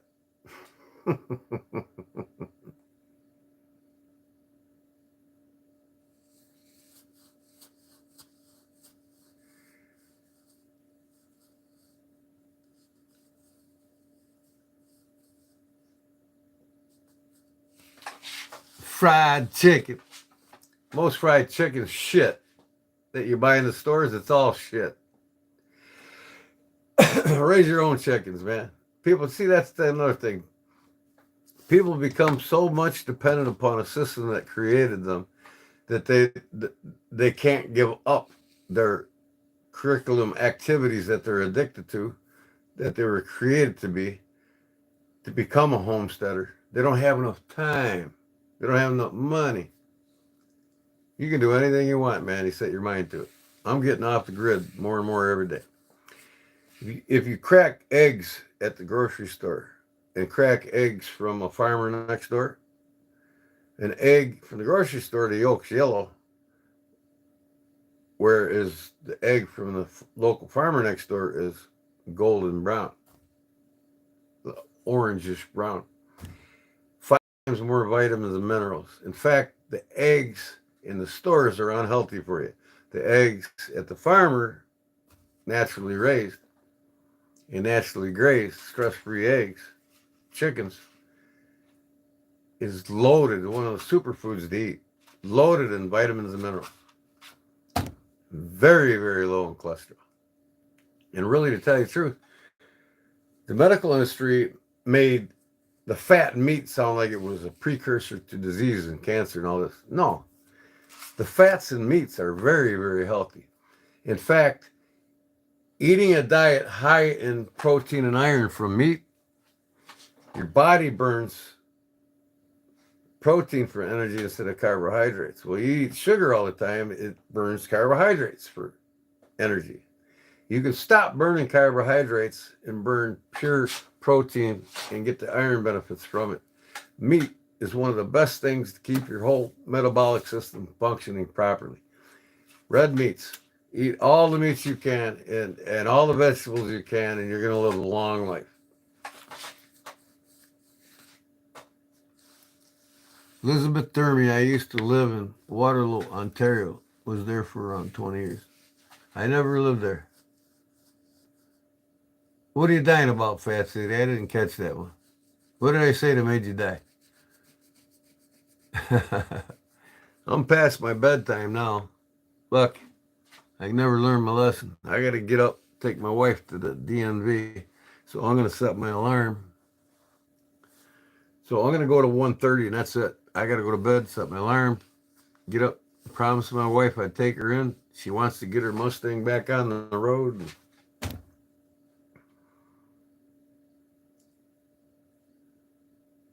Asking for a friend how to increase its size. What are you talking about? I think we need to get rid of this guy here, mods.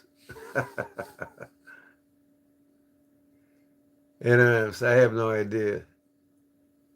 Of course you don't. Anonymous is a troll.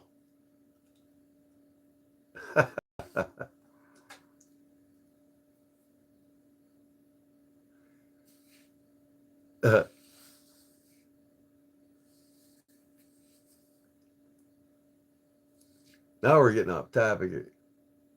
We got off topic a long time ago. I'm just looking at what started the topic after this. I don't need sleep. Well, I do sleep.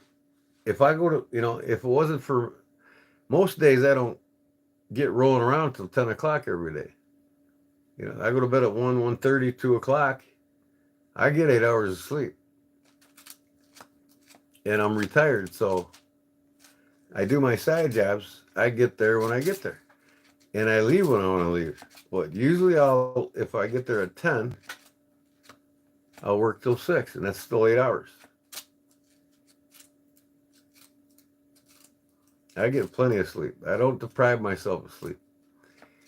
And if I only promise with my wife I'd take her to DMV around 8 o'clock, I can still get 7 hours now. And if I lack 8 hours, after I take her, I'll come home and take a 2-hour nap. And then I'll go to my parents and do a little work.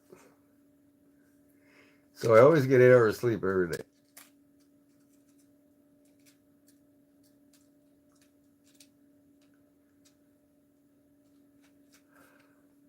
Oh.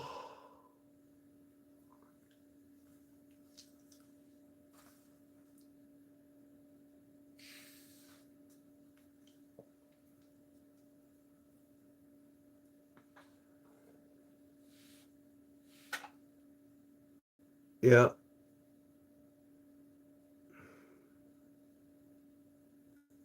Wait, yeah, I was going to say, why did he hide Fat City? I seen that.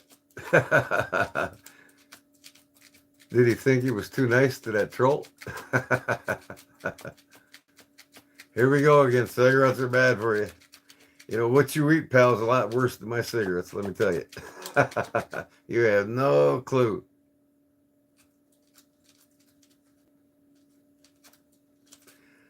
I wish I had $1 every time he said, cigarettes are bad for you.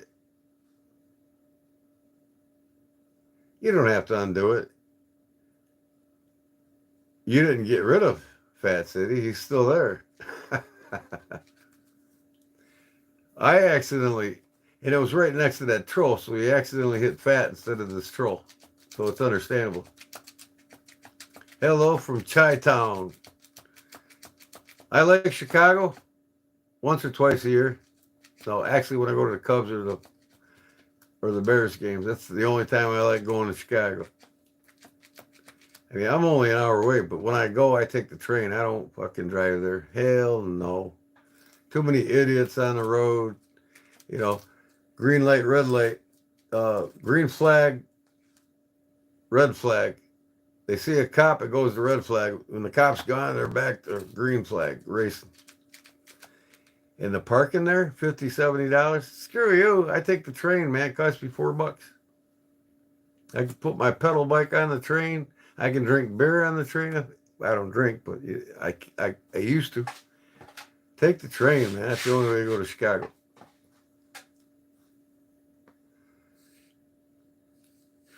And when I go to Chicago, you're damn right I got a gun on me. Sometimes even in the city, if you're not with a big group of people, if you walk in the wrong alley, man, that's where crime's most rampant in big cities, anywhere in the country. Especially ones with stringent gun laws. And I'll carry a gun with me in any town in this country I go into, if I choose so. They just don't know I got it.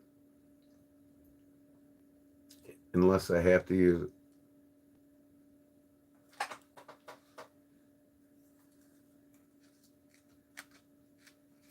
Yeah, click the unhide button, yep. Fat's still here, though. He didn't get rid of Fat. He just... It's no big crime. It's no big deal. Just, you know, sometimes I've did that. I've deleted one of y'all's answers. And the troll was above you, and it scrolled up on me when I clicked, and shit happens, man.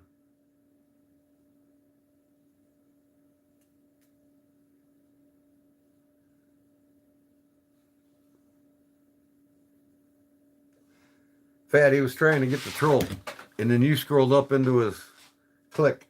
I've done that many times, man. I actually deleted Polywog off my page, and I had to go back and remember that. Todd, I think he was around.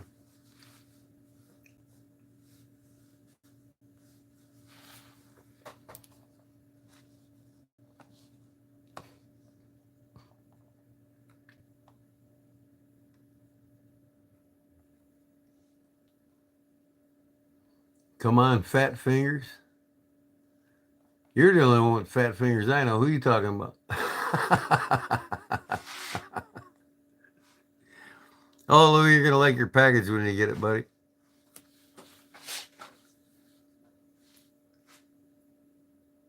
You should have it the 26th, I think it said. Anybody else got a package coming for me that didn't get the tracking number for yet? If you want the tracking number and you got a package coming for me, I got it for you. I think I gave it to everybody, though.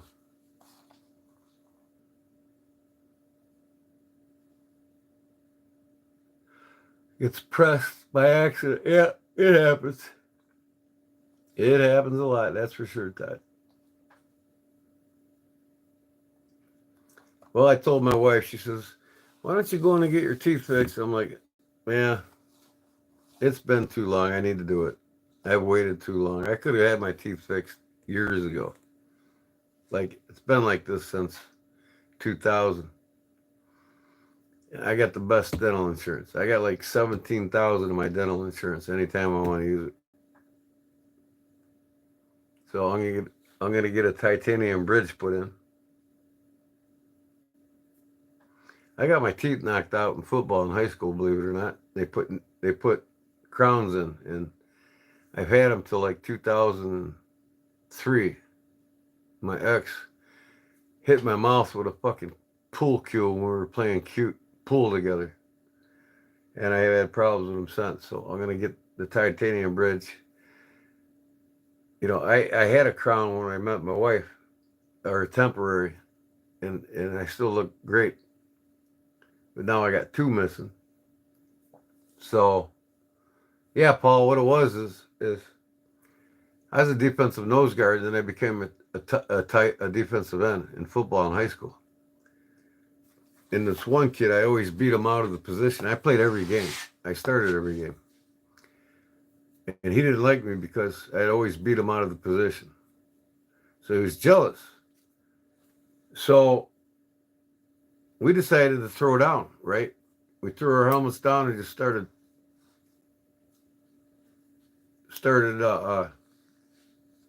beating on each other. Well, he grabs his helmet and starts swinging it at me. And so I grabbed my helmet, started swinging at me. This is 1985, my senior year, or 84, my junior year. And I hit him. I hit him in the nose. I broke his nose. Blood everywhere. And he's got a big old honker now, and he'll have that the rest of his life. Big old hook nose. I busted his nose by hitting him in the face with my helmet. And he hit me in the teeth with his helmet.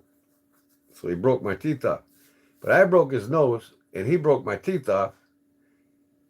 And my parents sued him. He had to work all summer to pay off my teeth. I had to do the shit to pay off his nose. But in the long run, he's still got a full set of teeth, and I don't.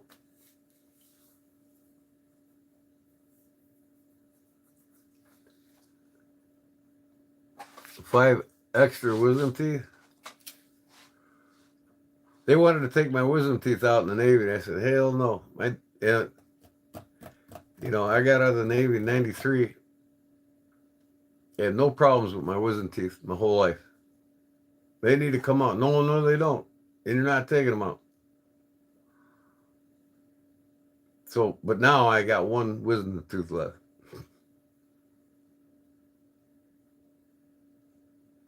So, yeah, I mean,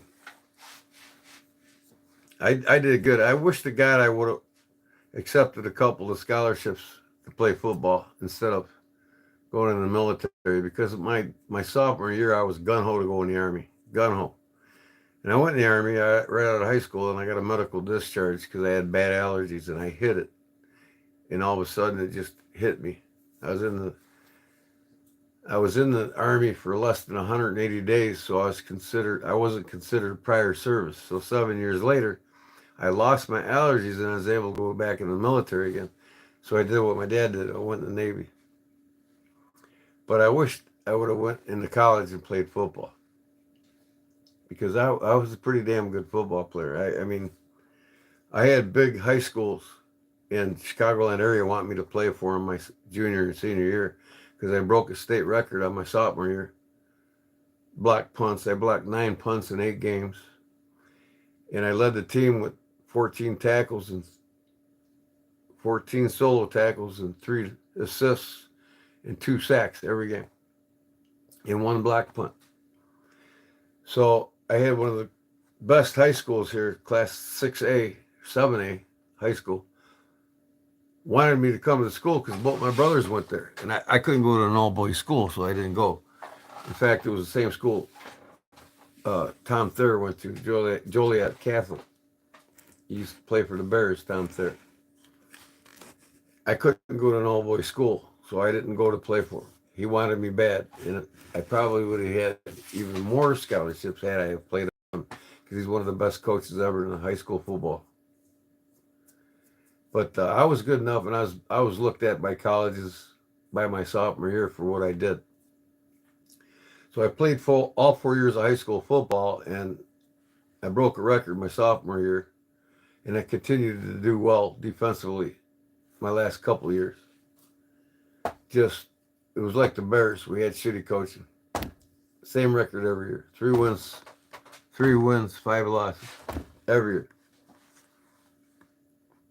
But now our high school football team is state competitors every year. And since I got out, we've won 3 state championships.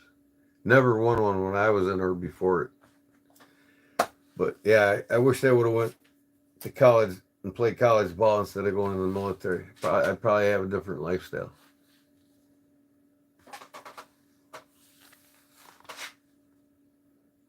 But when it comes to football, I know the game inside and out. I go to these Bears pages all over Facebook.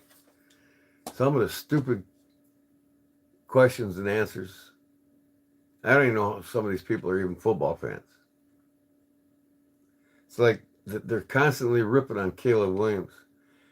And yet they don't ever look at the history of the game like I have. Great quarterbacks are coached to be great. Very seldomly ever is our quarterback comes out of college that's good enough to be a Hall of Famer on his own. Coaching, they said, even this year, they said, when Caleb got drafted, they said his dad didn't want him to come here because he says, I don't want you to go to Chicago. That's where quarterbacks go to die. And he's right. The coaching just destroys the quarterbacks. They go nowhere. Now it's a different story under Ben Williams and a whole new different management. So the future is going to look good for the Bears again. But these people are saying Caleb Williams sucks. No, he don't. He's broken more records than 5 or 6 of the greatest Hall of Fame quarterbacks has ever done in their rookie year. They just don't understand. Great quarterbacks are taught. They're not. They're created and taught to be great. They're not great on their own. As an example, like I said, look at Jared Goff. He was nobody until he got under Ben Johnson. And now he's a playoff Super Bowl contender.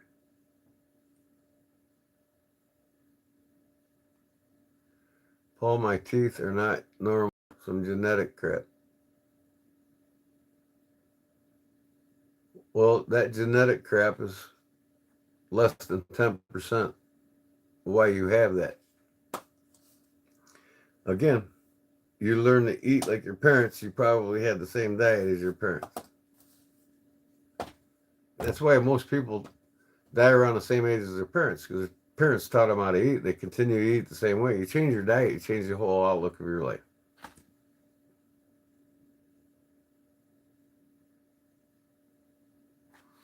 You know, my 2 lives ago, not Sunday Funday, but the one on the Friday before that, I had like 41,000 views and like 200 and some likes. I was like, holy shit. That's the best I've ever seen on one of my videos or one of my lives.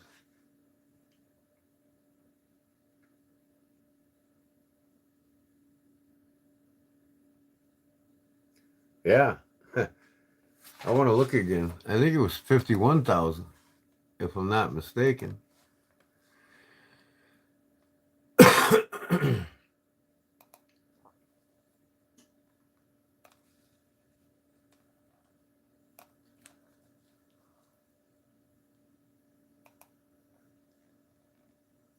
I'm looking at my studio right now.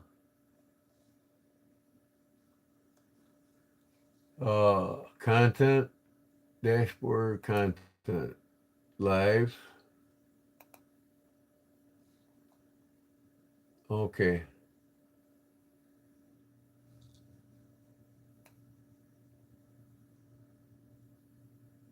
$41,037 views, June 14th. That was last Friday. Cannot believe it. That's the most I've ever had views on a live. The most I've had before that was 17,000. Craven Moorhead. What, Moorhead City, North Carolina? Is that what you're talking about?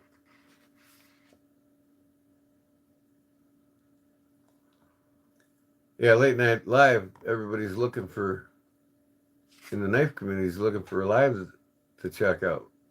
And I'm probably the only one that's live in the knife community this late at night.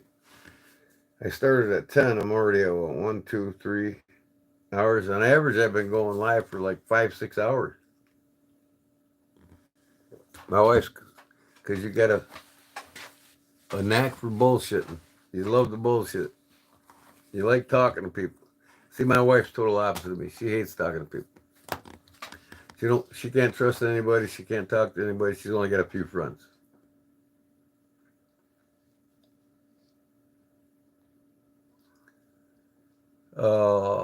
I missed something here.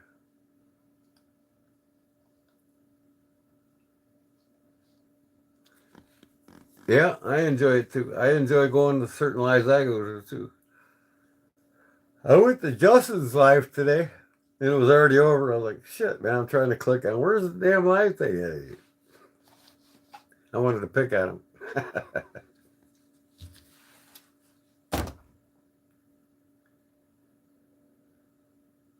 You're a Lions fan? I feel sorry for you, man. You know, we go to Detroit to play they're going to boo Ben Johnson big time.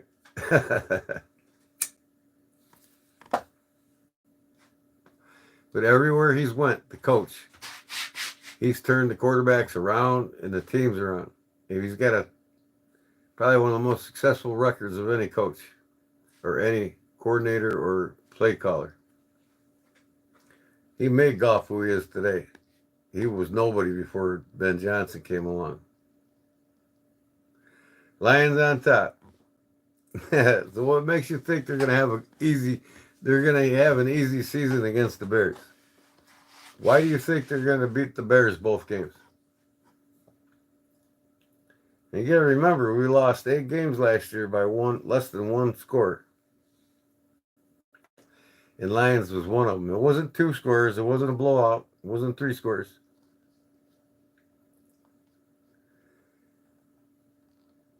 So what makes you think that the Lions are going to easy peasy against the Bears this year? You do realize what the Bears have picked up, right? They probably got one of the best offensive lines in football next to Detroit. You know, we got 2 5-time Pro Bowlers and 1 4-time Super Bowl champ we picked up. And our tackle we picked up, he's like 6'7", 390 pounds. Ain't nobody getting around this guy. Ain't nobody getting around Tui. Our center's a stud. Caleb's got all the time in the world in that pocket now with our line. We totally revamped our line. And Caleb's got more weapons than Detroit does to pass to. 34-17. Right, under the worst coach that the Chicago Bears could have ever had. I mean, out of the 8 losses we had, but less than a score, that was on Eberflus's bad decisions. How much you want to bet the games are going to be? Both games against Detroit are going to be decided by a field goal or a single touchdown. How much you want to bet on that? You can come back to my live anytime you want after we play and say, you're right. The Bears are a totally different team this year than they were last year. Totally different. And Ben Johnson's a big part of it. He made Detroit what they are today. Other coaches. Ben Johnson put the coaching staff together there as here. So he's going to be booed big time when we go to Detroit, especially if we beat us. Now, you remember our last game against Packers, we beat them in Lambeau Field. Yeah, so which receivers that Detroit has is better than the ones we got? How many stud receivers did Detroit have? 3?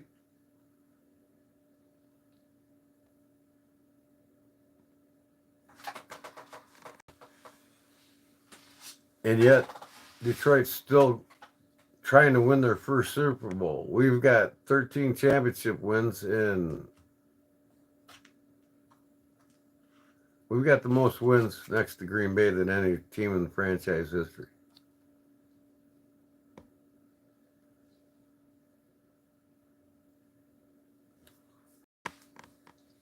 Oh, Paul's a Bears fan. I know that. No, the Bears haven't always sucked, and they won't always will. We've had our runs of bad coaches. That's always sucked. But remember, we were in the playoffs in 16. Should have won the Super Bowl. We won it in 85. How many times has Detroit won a Super Bowl? Never. That's interesting, ain't it? And now that Ben Johnson's gone, good luck.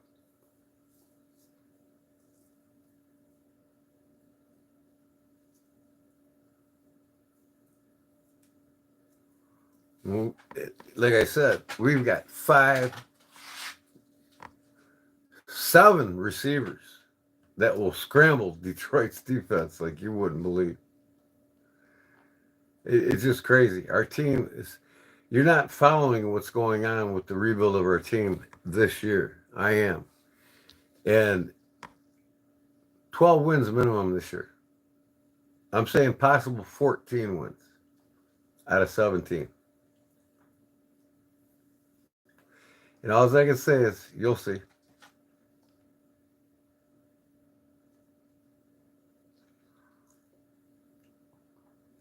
Yeah, well, Montgomery's okay. We did get rid of him, but under Ben Johnson's game plan, he was great. And now that Ben Johnson's gone, Detroit really don't have a run game at all compared to a lot of the other teams. And that's why he's lost the playoffs.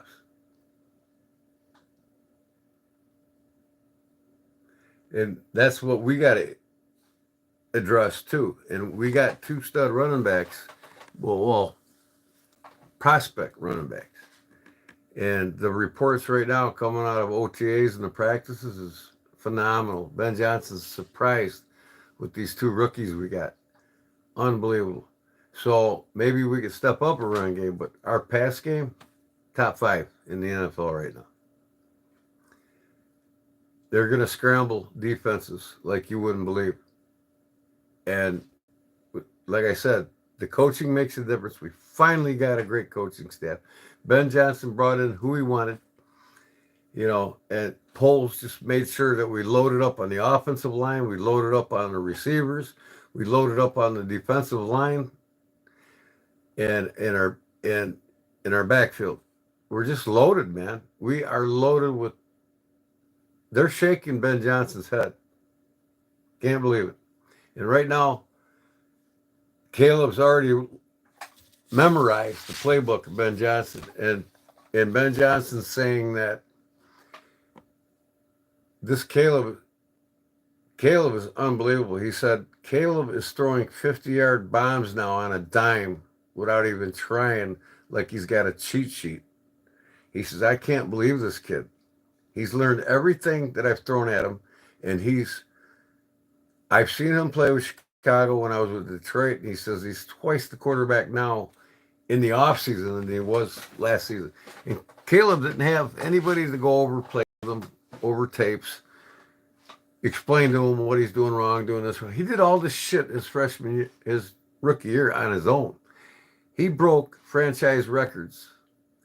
He got the least amount of receptions than any quarterback in the NFL last year. Only had like 6. He got the most yards, 3,400 yards, more yards as a rookie than any rookie quarterback ever in the franchise of Chicago. And you go over and watch his tapes every game he threw a pass in. They got him on YouTube. A lot of his throws are just the shit that he pulls off. He extends plays and makes plays happen. And a lot of Pro Bowlers, or a lot of quarterbacks that are Hall of Famers now, didn't do half of what Caleb did with no coaching their rookie year. Terry Bradshaw sucked his rookie year. He only had 2 or 3 wins, 600 yards passing. Caleb had 3,400 yards passing. Only 6 interceptions. Bradshaw had like 70 interceptions. Moon, Fran Tarkenton, Eli Manning, they all sucked. They're all Hall of Famers now. And Caleb blew him away on his own his rookie year. And now that he's got Ben Johnson, look out. I'm telling you what, he brought in the coaching staff we need. He brought in the offense, Poles and him brought in the offensive line they need, more receivers. We're stacked in receivers. We're stacked on our defense now. We're fucking stacked, man. The only thing we're not stacked on is our running back. But that's going to be addressed. And these rookies are great prospects right now. They're pulling off some shit Ben's never seen before with rookies. So, all I can say, it's going to be a tough one for you in the NFC North this year. So don't think that you're going to win it and go all the way to the playoffs and win the Super Bowl, because you didn't do it last year. Nope.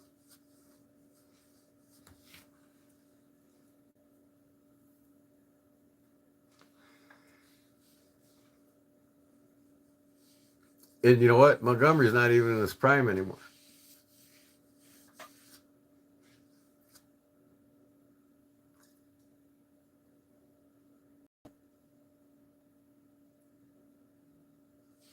Don't even say New York, Fat.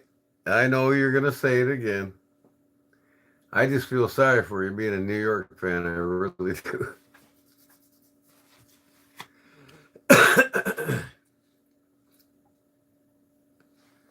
I mean, we've probably got the toughest schedule in the whole NFL. Look at all the teams we play. There's only like 2 or 3 games that a lot of people say that we'll win. I just can't wait till the season starts, man. This is going to be hilarious. You know, we're going to beat Green Bay both games. We should have beat them both games last year.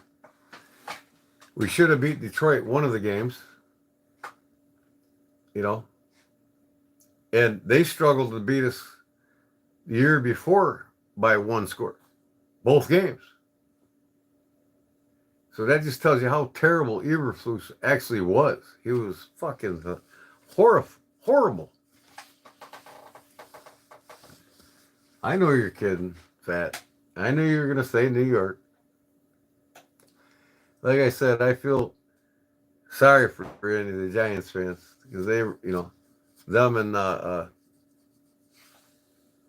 Cleveland Browns.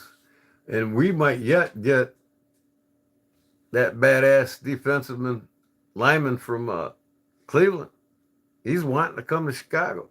A lot of players are wanting to come to Chicago because of the talent the young talent that's stacked that's going to get better and better. I don't have a wife anymore, but my nephew looked up to me the other day and then tried to copy me smoking with a Slim Jim. Hey, you must be fucking 7 years old, kid.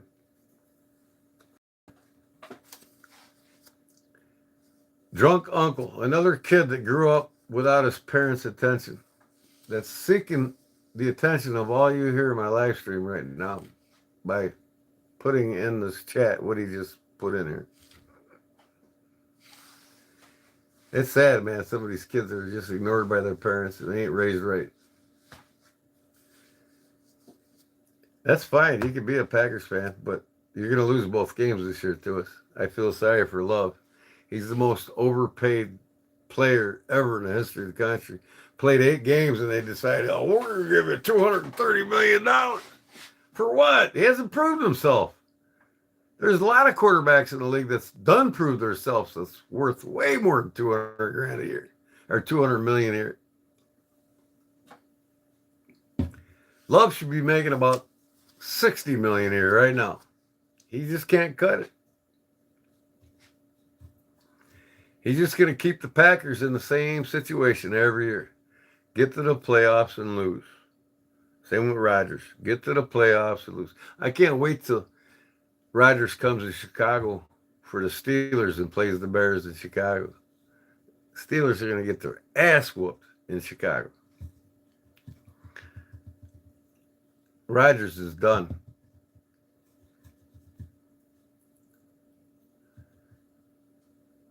Yeah, and we should have won against the Browns last year, too. I mean, Eberflus, how could you lose such a lead to the Browns and give up that game? Like I said, 8 of our games were lost by less than a score. 8 games. If we would have won 3 of them games, we would have been in the playoffs. I bet your sweet ass that Johnson's going to win at least more than them 3 games that would get us in there. It's going to be something else. I can't wait. I mean, I've been following Ben Johnson in the OTAs and the practices. I've been watching everything about what's going on. It's just unreal what he's doing to this team right now. Unreal. Just watch him in the training camp and everything else. Unreal. And I can see why Detroit got to where they were. And it wasn't because of anybody but Ben Johnson. Ben Johnson brought in the training or the coaching staff that he needed, just like he did in Chicago. Built up a coaching staff, built up Jared Goff, built up the quarterback, and his playbook is just phenomenal. And I can't wait to see him unleash in Chicago, man. It's going to be something else. I feel sorry for the Packers. I really do. I really do.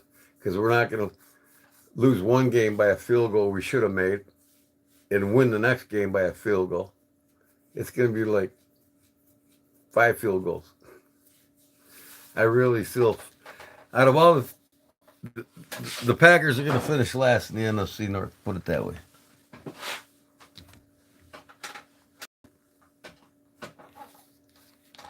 And mark my words on that.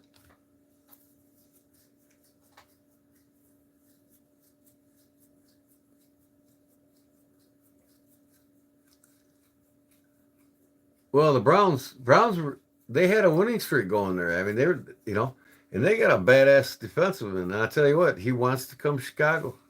If they can't strike a deal on his contract, I don't know if they have yet. If they don't strike a deal, Ryan Poles has got him in his vice. We get him to Chicago, pair him up with Montez Sweat. Oh my God, these quarterbacks, I feel sorry for them. And wait till you see Jerron Dexter now. He lost like 40 pounds of fat, and he brought up his muscle mass, and he's just killing it. He's a big pressure. He's probably the biggest pressure right now on Caleb Williams in practices. Jerron Dexter is a fucking monster. And he's in the inner line, defensive line. Montez Sweat, we picked up a defensive man. I think it was from and he's a stud too. He had nine sacks last year. I can't wait to see this. And that's just the thing. Detroit don't really have a running game. They got a great passing game. I mean, Gibbs and Montgomery, they're almost past their prime. They don't have the coaching staff like they used to have. And they don't have the targets. Goff don't have the targets like Caleb does. I mean, we're stacked. We got 5 top 10 receivers in the NFL right now. Stacked. With a rookie that's promised to make it 6. I mean, he was the best tight end in all of college football last year. And we got him. So we're stacked on our offensive line. We're stacked on our receivers. And now we're stacked on our defensive line. The pressure that's going to come from our defensive line now is going to put so much pressure on these quarterbacks. The secondary, they're going to throw premature passes and they're going to get picked. They're going to get picked.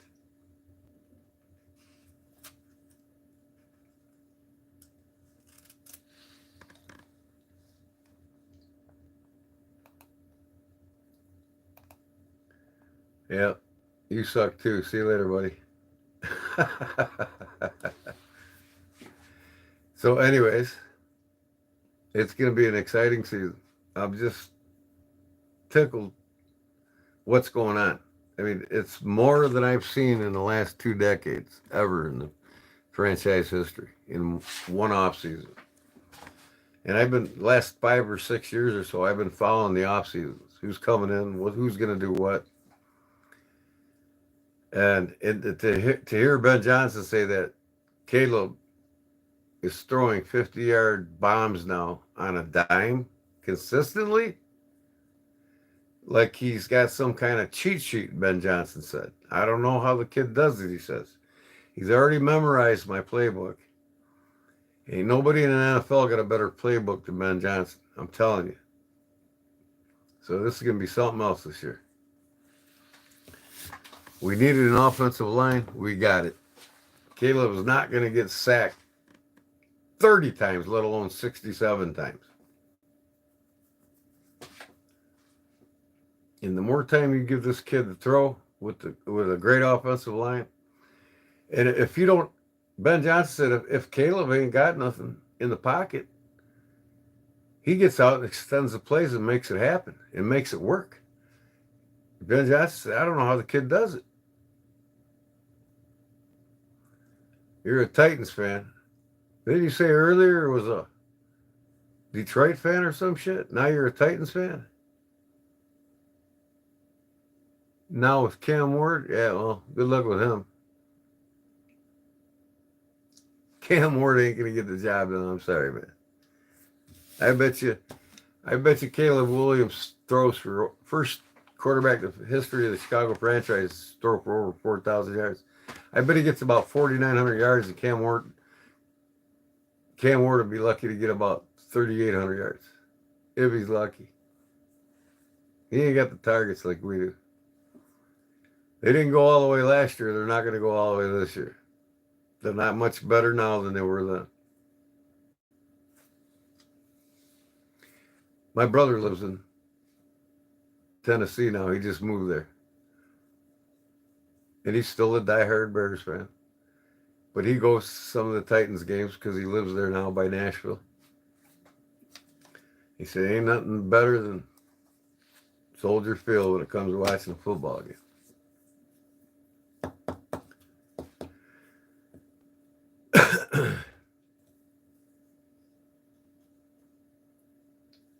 Oh, he loves it. He went from paying 15,000 a year in property taxes to like less than 1,000.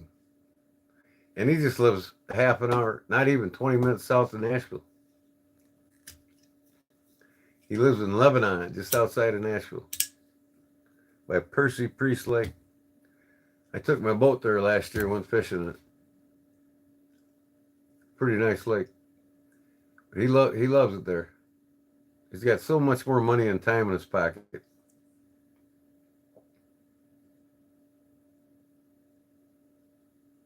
You gonna two-peat? Well, I wouldn't be confident on that either, because they barely won a Super Bowl this year. I was happy to see them beat the... No, wait, I'm an Eagles fan. Okay, what are you? You a Tennessee fan, an Eagles fan? Well, you started out being a Detroit fan. How many fans are you? You must be 13 years old too, huh? You're a football fan. Oh, that's right. You like all the teams, but the Bears suck to you.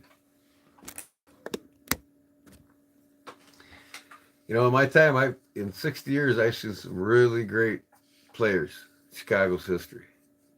Ditka, Buckus, Walter Payton, Yale Sayers. I've seen them all, man. And you know what? We've got the most Hall of Fame football players in NFL history. And there's a reason why. But the last 2-3 decades been horrible. The franchise just ain't giving up the money, and the McCaskies are just idiots. And well, now the McCaskies are selling out and they're dying off, so big changes in Chicago. Hippie Skippy, yo! Oh, man, that's funny. Vat City, you like that? Hippie Skippy, yo!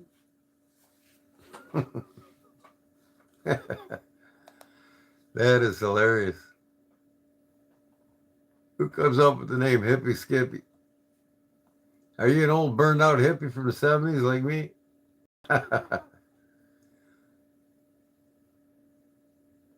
Hey, do you like the Cubs? J-Dog 828, do you like the Cubs? What do you think of the Cubs? What can anybody here tell me about the Cubs right now?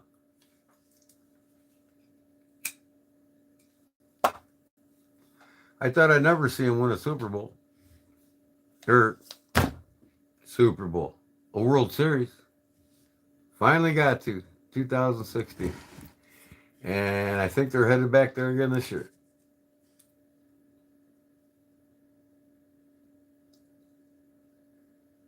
They aren't no Cardinals. Shit, we beat the Cardinals more than any team in the history of baseball at Busch Stadium. We've beat them there more than any team in National Baseball League.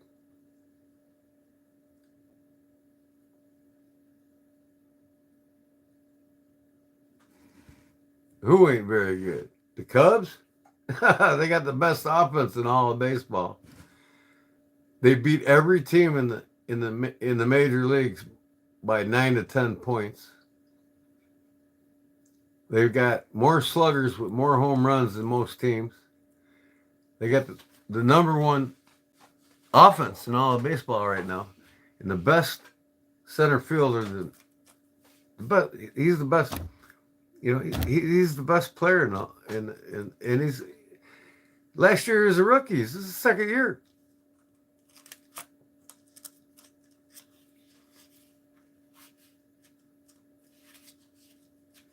And the Cardinals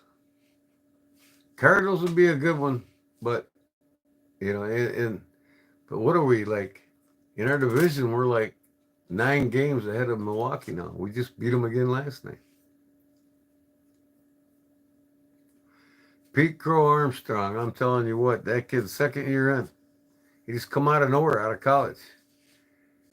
And last night's play in center field, he did a rolling dive. He caught the ball. He had to dive for it and rolled out of it. Didn't blink an eye. Didn't even bobble out of his glove. He was the first batter up, top of the 8th. Or no, bottom of the 8th. First batter up.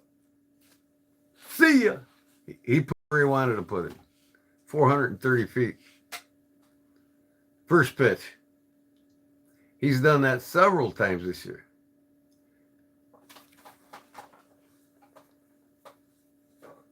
Yeah, sucks, but you know what? It'll play again.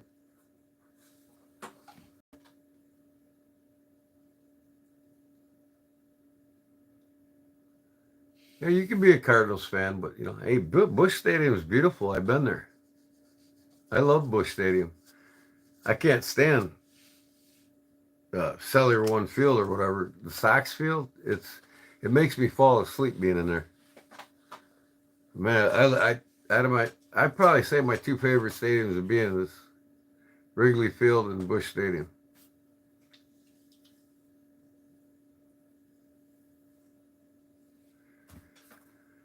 There ain't nothing like Cardinals fans in that stadium. There's nothing like Cubs fans at Wrigley. And there's nothing like Bears fans at Soldier Field. I'm telling you. They're just diehard all around, bull-nosed fans. And when you go to them games, you know it.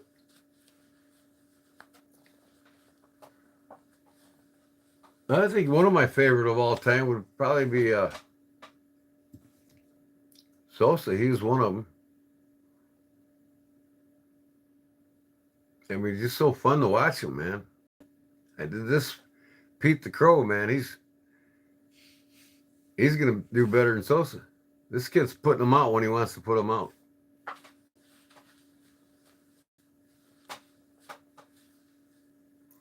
Yeah, good luck with your Lions. Let me know how they do when we play. Because I'll let you know how we do when we play. Tucker was a good player, yeah.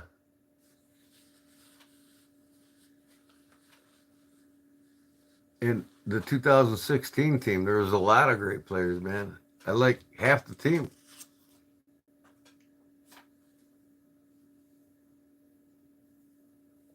LSU, yeah. I never watched or followed LSU at all.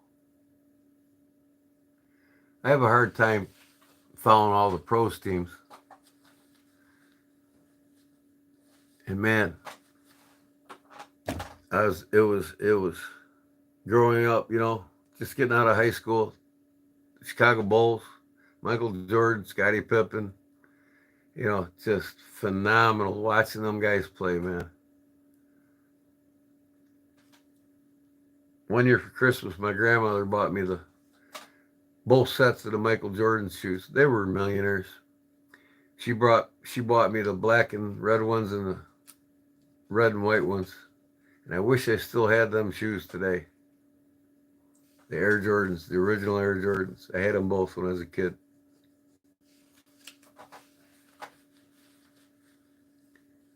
Mark Grace was awesome. And Sandberg, without a doubt, Sandberg.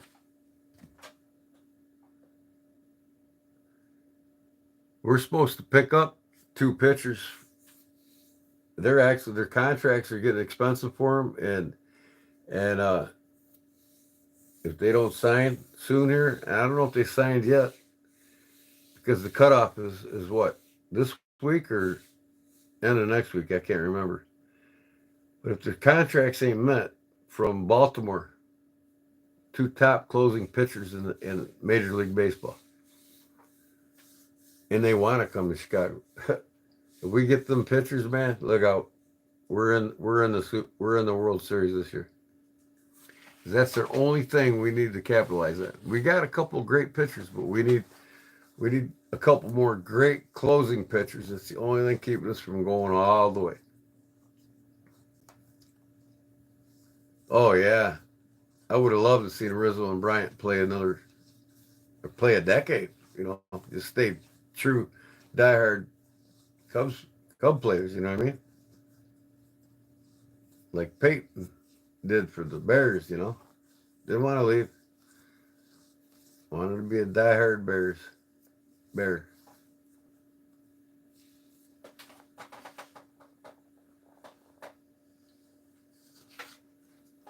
Rizzo was something else, man. I enjoyed watching him play. And Bryant. Both of them, man. Unbelievable.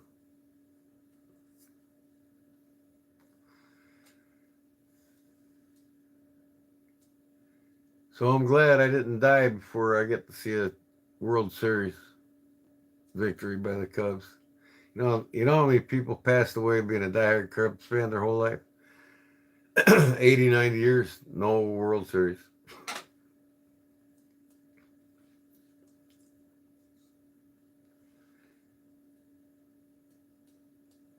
And I hope the Cubs continue to be successful like they have been since 2016. You know, start spending that money and getting this franchise up. Like Pittsburgh and New York and you know Milwaukee and these top teams that are always in it. It's our time now. Oh, I ain't got no life tips. Don't smoke and quit eating the crappy foods in the stores. There you go. Man, I got this poison ivy right here. And it itches. See that redness? Wow. Bugs the shit out of me. I was weed eating the other day and it got me. That's what I'm itching. If you're wondering.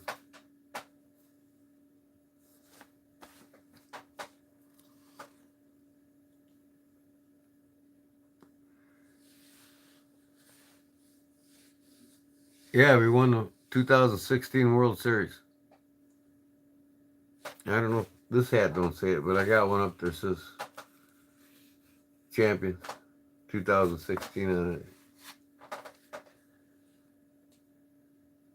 Watching the World Series Game 7 and having to go to work 4 hours later. I was still drunk, but I didn't care.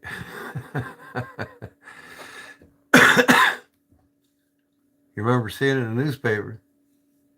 You didn't watch the World Series, Fat? Come on, man.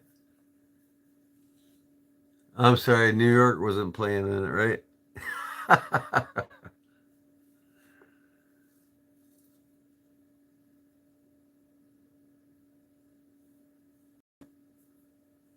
Well, they created the World Series. Why wouldn't they play it in America? And really, Japanese teams, they ain't no threat.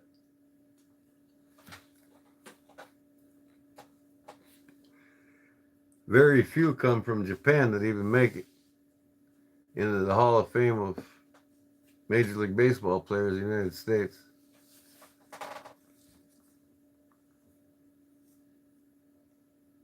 It's like hockey. The best players in hockey come from Canada. Can't deny that.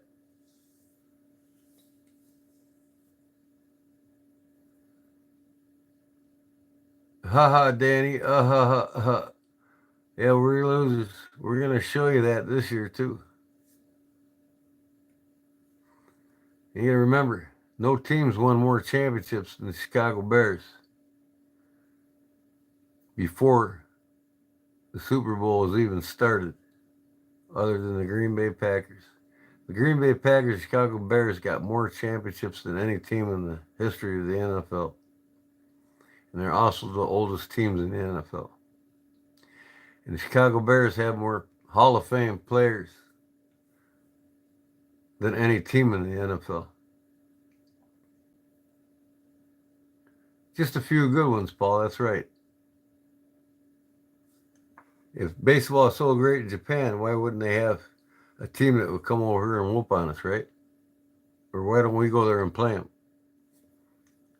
Because we wouldn't want to embarrass them. They're too small. They're too slow.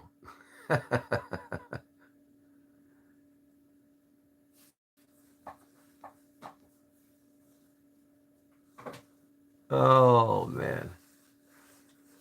Man, my belly. Oh, I gotta go put some more Camara cream on it. They're not slow?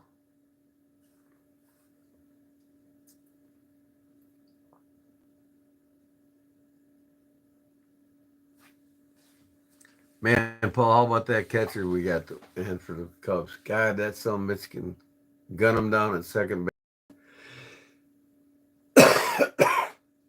You don't steal the bases on this guy, man. I'm telling you. He's on a dime every time he throws that ball down. Very few get through him. And that kid can hit too, man. I think he's got like 9 home runs.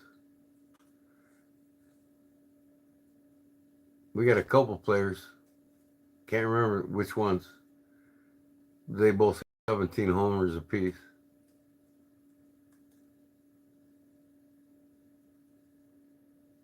Japanese are like Bruce Lee. No, they're not even close, man. Besides that, Bruce Lee was Chinese.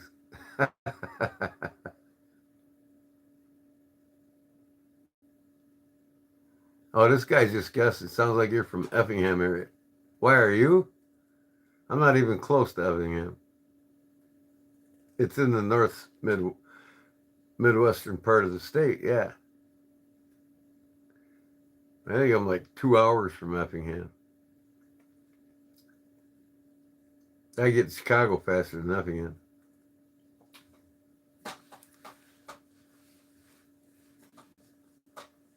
You know, Bruce Lee's, I grew up idolizing Bruce Lee. He's the reason why I mastered the chucks, you know, the nunchucks. But his name wasn't Bruce Lee. It was given to him by his grandfather when he migrated to the United States from China. Damn, this belt buckle was digging into my shit. So his actual name is Lu Li Lung. It was given to him by his mother in China, which literally means little dragon in Chinese. Lu Li Lung. So the Li part was taken out by his grandfather, and he says, you're going to the University of California for an education. So when he went to California to get his education, before he left China to get to LA, his grandfather says, your name is now Bruce Lee. Well, Lu Li Lung, his middle name, still remained, but Bruce Lee was made up by his grandfather. And contrary to belief, they wanted him out of China because Bruce Lee, back then in China, at the youngest age, 12 to 14 years old, he was in some of the deadliest gangs in the world involved in him. So they had to get him out of China, get him to the States, get him an education. They had the money to do it, and they got him here. And everything took off from there. But he actually studied 7 different styles of martial arts and created, you know, Kung Fu, Jeet Kune Do, derivative of the 7 different styles that he learned to create his style of Jeet Kune Do. And that's why you see Enter the Dragon and Return of the Dragon and all this dragging this, dragging that with the Bruce Lee movies, because his name in Chinese was Lu Li Lung, named by his mother, Little Dragon.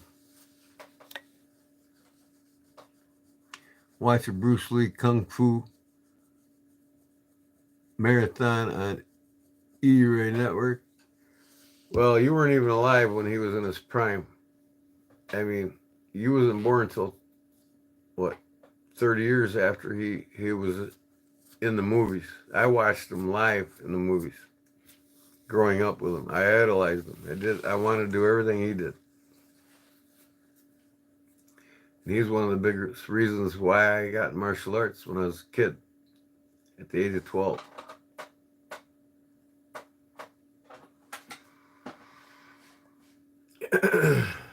So, man, my wife's gonna fucking kill me.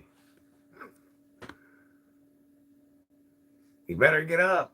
We're going to get my thing. I'm gonna take her. I'm gonna set my alarm and get my ass up. 2004, when I was born, Bruce Lee died. I think in 73.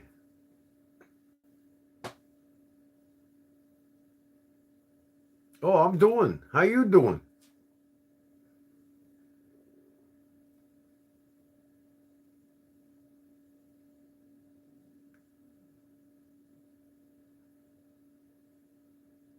Man, I got like 10 seconds of lag time here. I can see watching the video. When I say something, I itch my head like this. I count to about 10 and I'll see it come up on the video.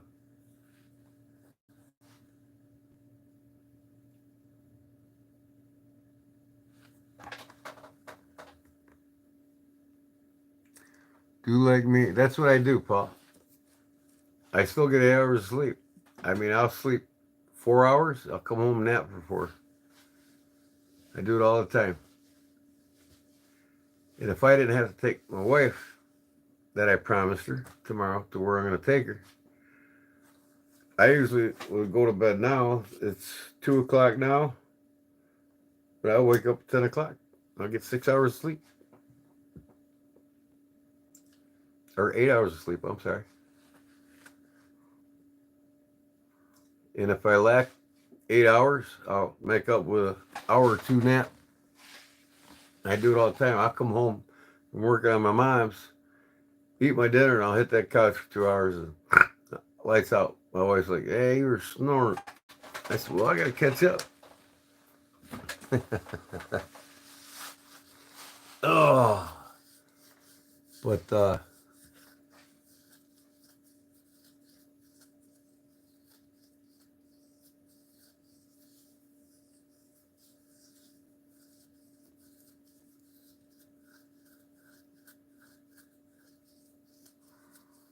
Funky Man says, hi. Hey, everybody. Say hi to Funky Man.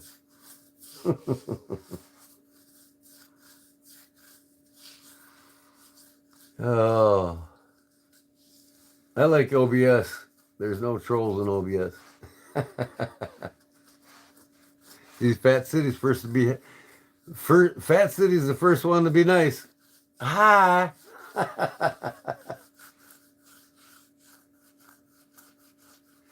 8 hours in 2 days. Well, you got to make it a point to sleep 8 hours in 2 days. There's no reason why you can't sleep. You know, there is a reason why you can't sleep 8 hours in 2 days. It's called your diet. You get a very disruptive diet, and it keeps you up longer than you should be up.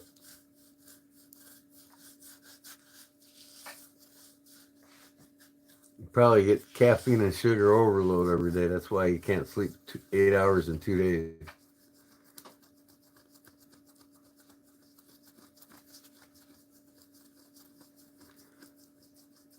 What am I doing? What are you doing?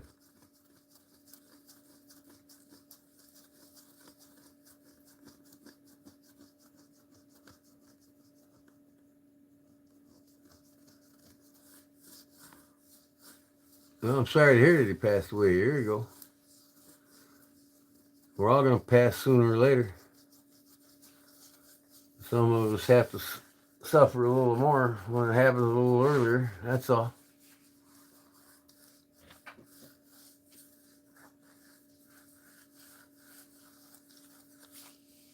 My grandpa was a very nice, intelligent man. I learned a lot from him.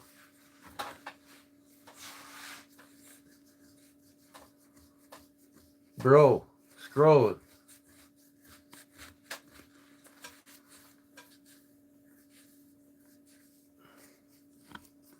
That's all that matters, as long as he dies in peace. And I give my condolences to you. Nobody wants to see their siblings or their parents pass on them.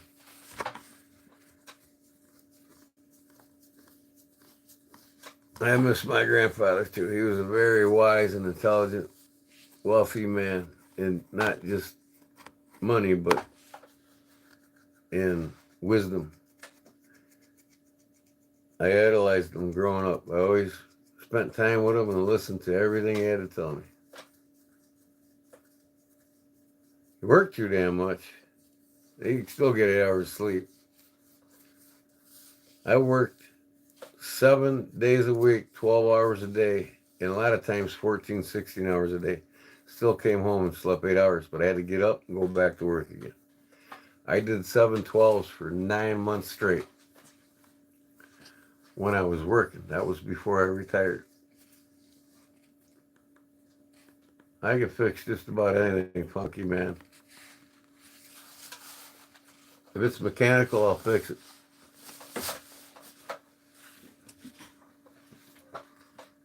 Like a knife, see? Knives are mechanical, I can fix them.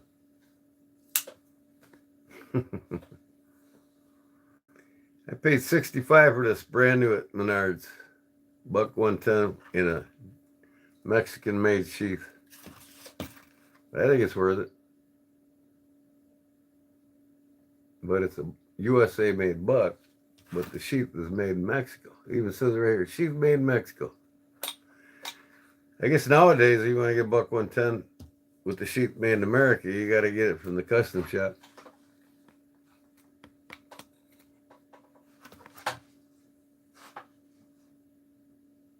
Yeah, I got plenty of confidence in everything I've done in life. I've learned a lot in 60 years. I've learned to pay attention to my elders when they showed me something, and I absorbed it like a sponge. It made life so much easier. Yeah, we all sleep. Some of us sleep later than others, and some of us work later than others. I'm retired. I don't work. Well, my whole career, I'd never considered work. I've always did what I loved my whole career. Therefore, I never worked a day in my life. Now that I'm retired, I don't work. I work, but it's not work. I do everything that I enjoy.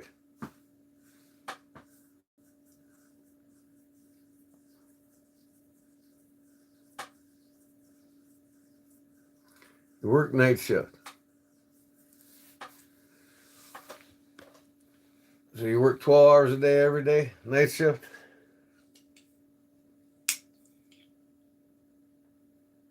I worked the night shift, 7/12s.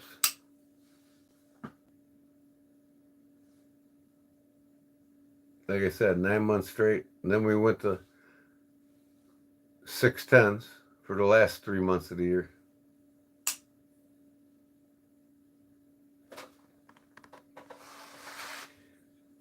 Well, here's the thing. It's now illegal for any company to work you beyond, I think it's 72 hours without 48 hours of rest. So if your employer is working you more than 72 hours a week without 48 hours of rest in between, it's illegal. And you can sue the company. So after 72 hours, if you ain't getting at least 48 hours of rest, that means a whole 2 days. You know.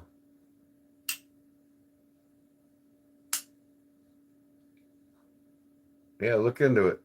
It might be 24 hours. Yeah, I think it is 24 hours. Every 72 hours by law, you have to have. No, I know that's the way it is in Illinois. I'm not sure about other states because a lot of these southern states are right to work states and they don't give a shit about their employees. Neither does their government. But here in Illinois, it's illegal. After 72 hours, you get 24 hours of rest.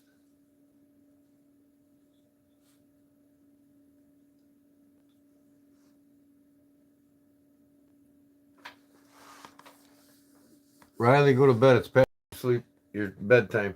I'm sure your parents told you to go to bed, but you didn't listen to them.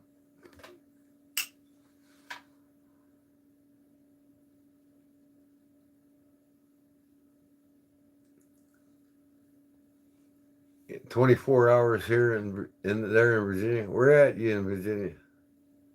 I used to live in Norfolk when I was in the Navy.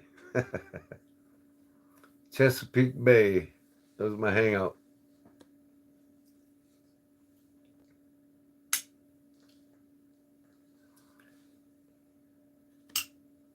Well, I would look into your labor laws, Funky Man, because most states are generally the same. You know, they can't slave drive you. They got to give you 24 hours of rest. That means you get a whole day off to sleep. The majority of the states are like that.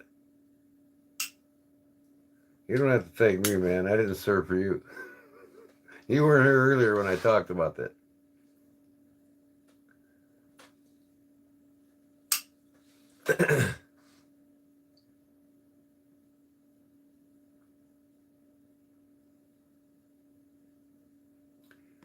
Lynchburg, huh? I got you. I drove through there. Drove through there many times home.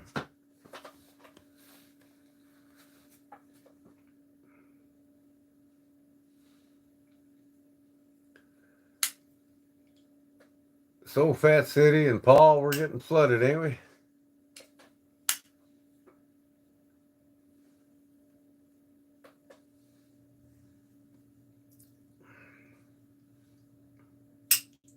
Any of all got knives? Funky Man, Jason Moorhead. Do you carry knives?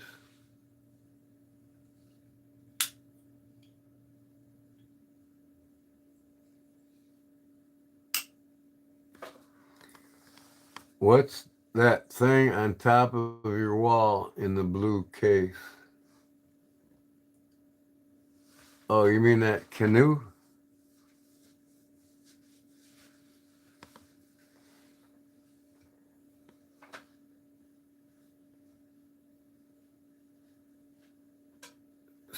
Oh, SK comes on. Never seen him yet. Oh, wait. I used to work 610. Okay, I've seen you now. I just traded out my last Endura to somebody for a traditional folding knife. I traded out both of my paramilitary twos. All the spider codes that I had, I traded them all.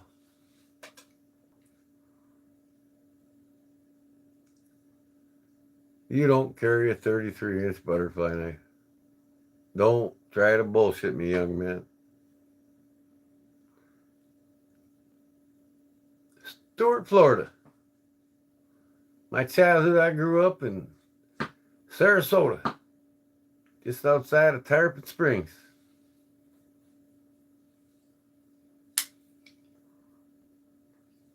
I went to the Tarpon Springs Elementary School.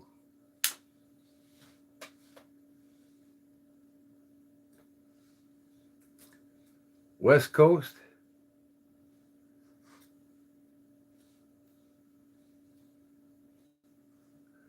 Morning from Scotland. What's up, Scotty?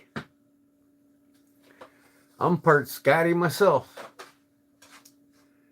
Scotty Irish. I am a true born, breeded, blooded Billy boy from Northern Ireland. where the Scots and the Irish mixed.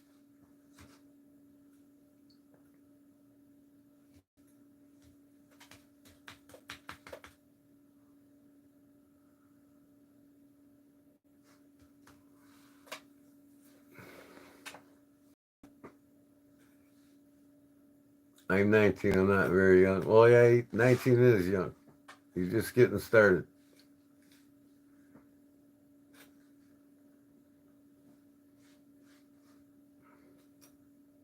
I can't say I wish I was 19 now because I kind of feel sorry for you. Because when you're my age, you're going to pay over $1 million for a house and $500,000 for a vehicle by the time you get there.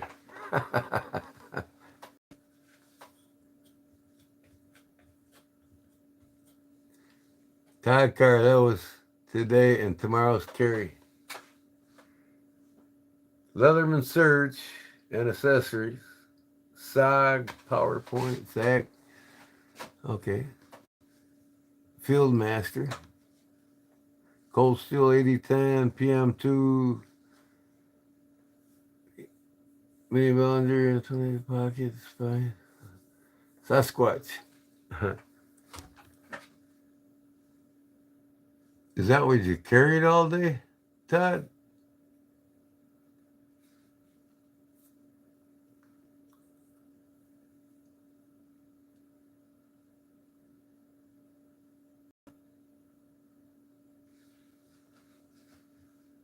So what do you got there, Jason? The Trapper? Double bladed Trapper? Normal case? What's a normal case? To you, anyways. I mean, what do you call a normal case? I just want to know.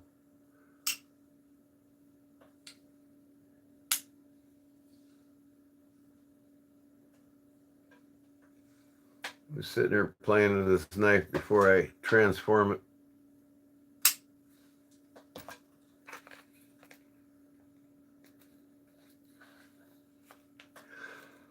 Oh.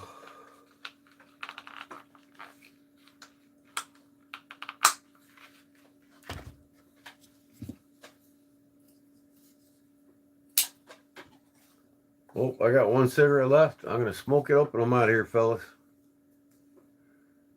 2:30, man. I'm going to go upstairs and my wife's going to chew my ass. She can wake up on a needle hitting the floor. I ain't shitting you.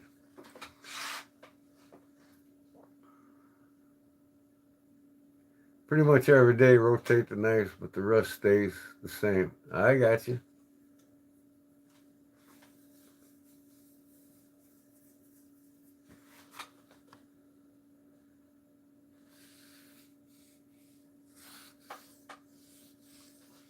Man, what kind of question was that, guys?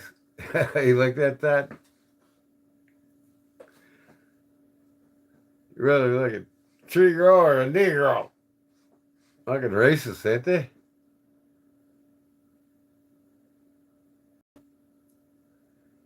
Carried a Baron son, cowhand, and Victorinox key ring. Cool.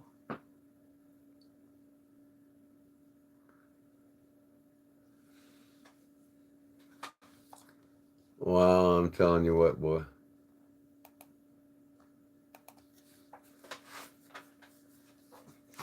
Where are these people coming from now? Well, I know where they came from. Prematurely from their parents. The best part of them ran down their old man's leg.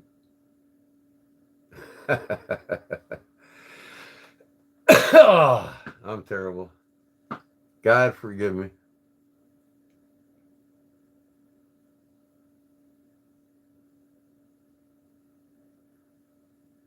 What is it with people? They always come into your life. They said hi. Just say hello, man. Hey, is that English grammar? Said hi.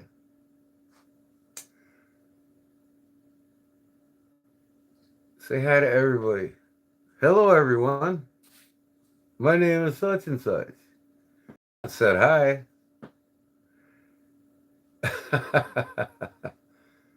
Peachy 1, 2, 3, bro. What up?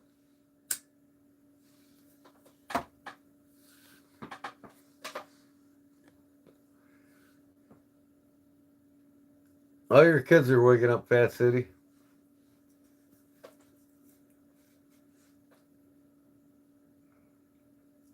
Big knife is always cold steel 8010. 4 Max Scout.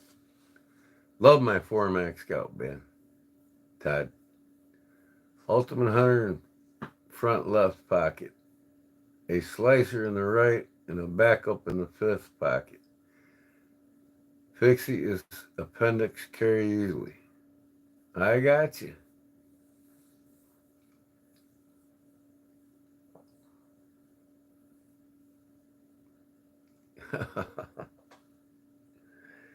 Where are these questions coming from?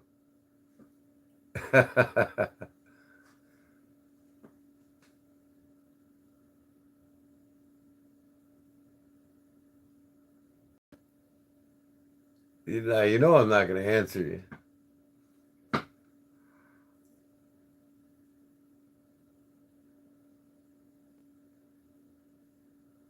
Sam was Sonny Davis. Look at this. Look at that comment. Hey, I grew up with the Blues Brothers. They grew up right next to me.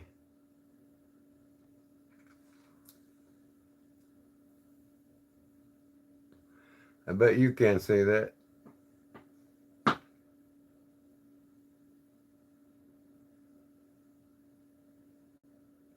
Four Max, toughest knife, cold steel I think has ever made.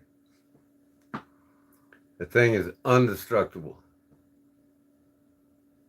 Don't get me wrong, 8010's a good knife too, but man, that 4 Max. People's been doing review videos on that 4 Max Scout, and none of them's been able to break it. Put it that way.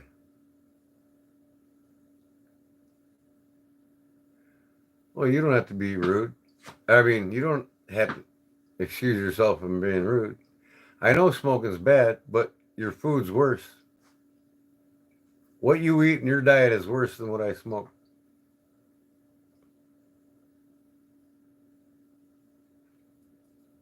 Something, son of Sammy, it's something that you wish you never had. Put it that way.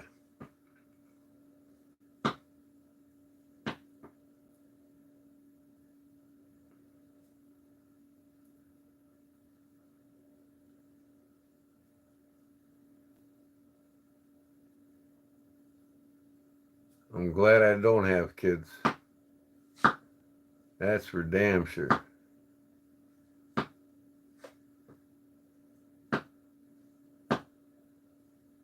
I probably got kids all around the world, half of them I don't even know.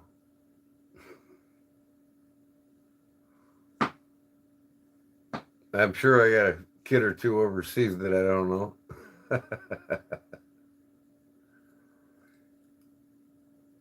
Well, the longer you stay in this, if you subscribe and stay in this on this channel of mine and live streams when I'm live, you'll find out if I'm married.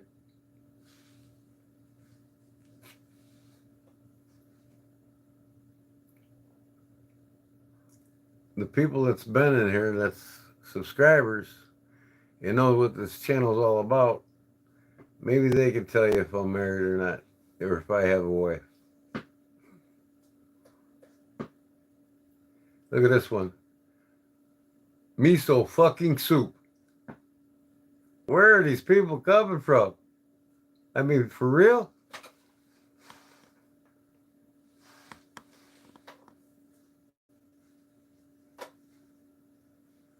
And then the comment, holy shit, where are these children are just out there, man.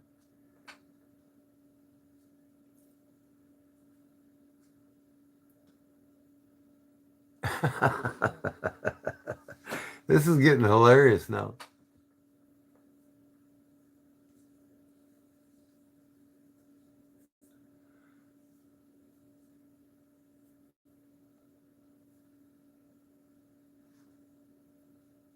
John J. laughing my ass off. That car had to get rid of it. I'm telling you, it's getting good, Louis. I can just sit here now for the next hour and read trolls. Oh, well, if it's getting boring, you better get on to the next one. Oh, that's funny.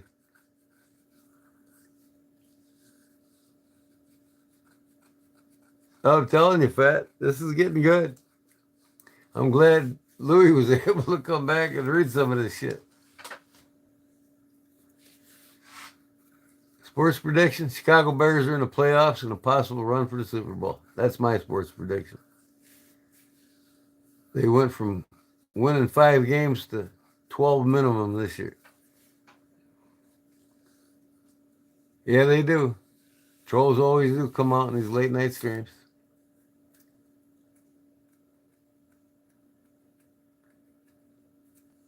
Boy, that Megan girl, she sounds like she needs a good dick in her ass, don't she? Oh, man.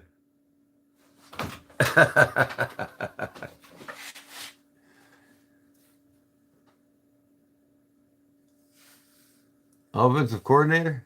For who?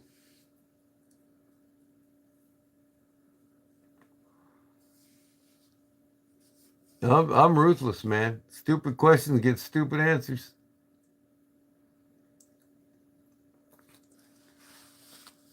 Just put it this way, the Connor and I, we've got one of the best coaching staffs in all football. He's a coach, not an offensive coordinator. He was for Detroit, but now he's a head coach. It ain't no better in the business than Ben Johnson. Every team wanted him. But Ben Johnson knew where to go because he's got one of the best prospect teams, young prospect teams in the NFL right now that he can actually make really, really great.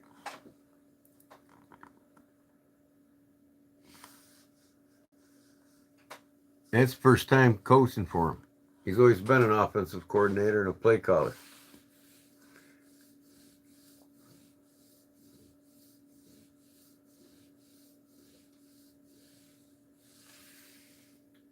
The Cubs, what are you smoking? The Cubs are number one in all of baseball right now.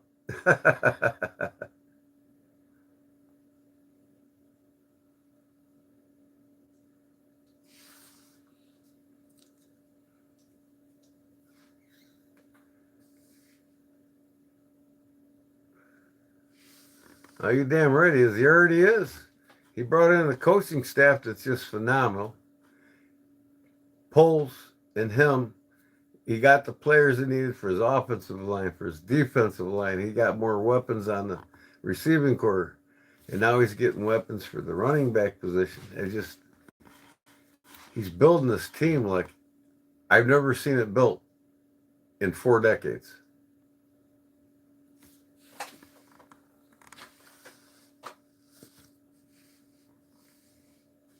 He'd whip me, would he? With what? His feet or his hands?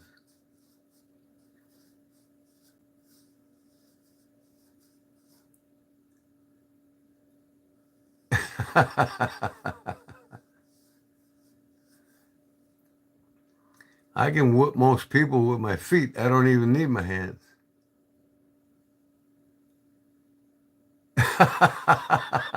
Tell him, on it.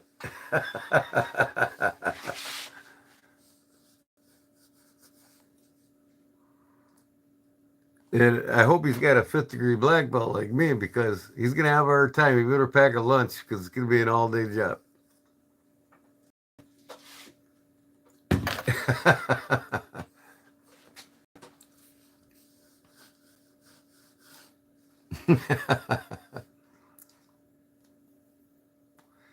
Well, I ain't got much sympathy for people coming here that ain't a knife person, you know.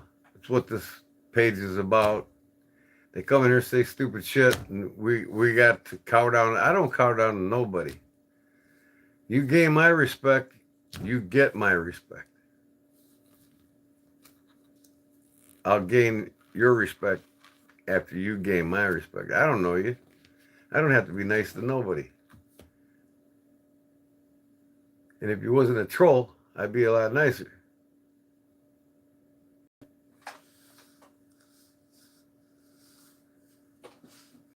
Hey, I don't care what you do. You can go find fucking little Miss Muffet sucking on her tuffet and knock her off the fucking wall. I don't care what you do.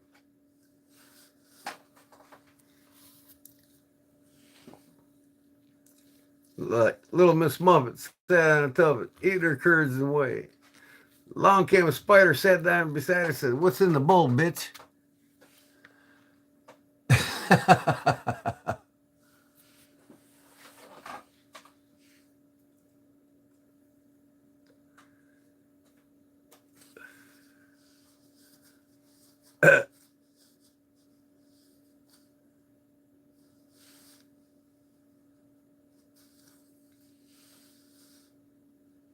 Paul Mills, you already know about the 8010 Tonto, correct? Sale, correct? 8010. I got a. Is mine an 8010?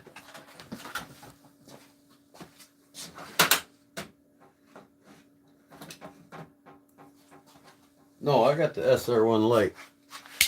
I want to get an 8010 though to add to my collection. That's the SR1 Lite Tonto. Man, you're not going to destroy this knife. I'm sorry. This thing's a beast, and everybody that's did reviews on it could not destroy the blade. I mean, they were fucking pounding and wedging, and nope, they destroyed all the material they worked on. I like all kinds of sports. You know what my favorite sport is? It's female beach volleyball. Or female pole jumping. Oh, man. Them skimpy little outfits ride them cracks like nobody's business.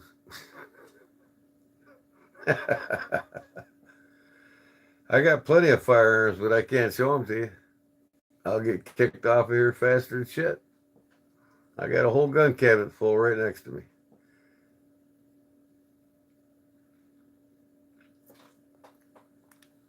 $69, huh? That's cool.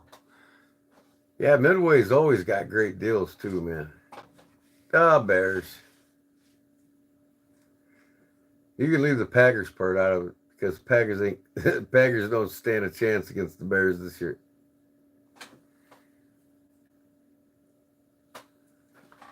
Well, my quarterback's going to put lipstick on Love's asshole when he gets done owning them again in Green Bay.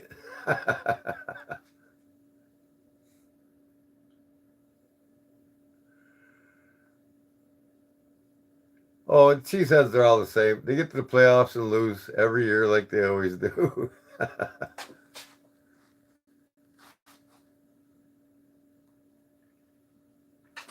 I got something about Green Bay fans here.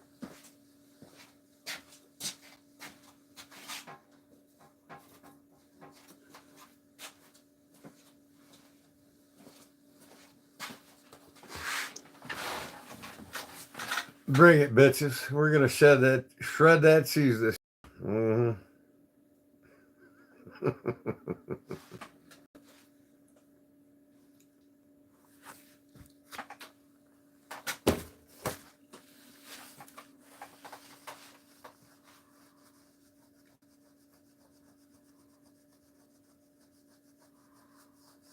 Yep. Oh, you're gonna get more than shredded. You guys are gonna be the worst team in the NFC this year with the worst record.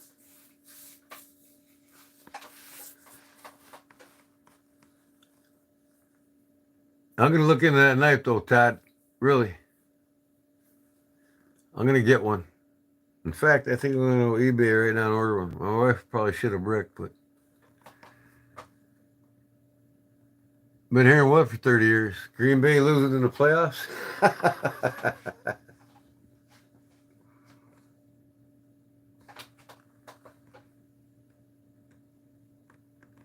Yep, I agree.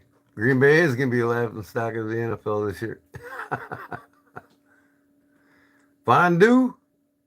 Oh, yeah. These cheeseheads need some fondue right about now. They're Zona.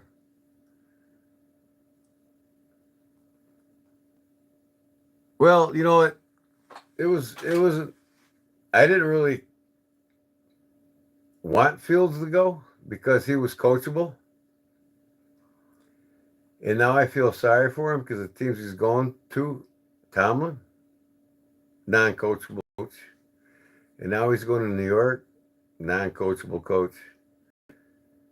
You know, and in Chicago, non-coachable coach. He's got the talent. He just don't have somebody to teach him to be a great quarterback. Just like Terry Bradshaw was taught to be a great quarterback, which is absolutely worse, way worse record than Fields or Caleb.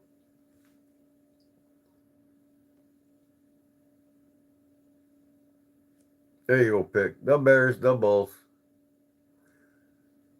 They have the goats of football and basketball, without a doubt. No other team's got the goats of basketball and football like Chicago does. In fact, they have the most Hall of Famers. Do I need to say more? Yeah, they do. Steelers do. And I'm a big Steelers fan. I have been since the early 70s. You know, I love the Steelers my whole life. But I've always been a diehard Bears fan too because I live here. I love my Bears and I love my Steelers.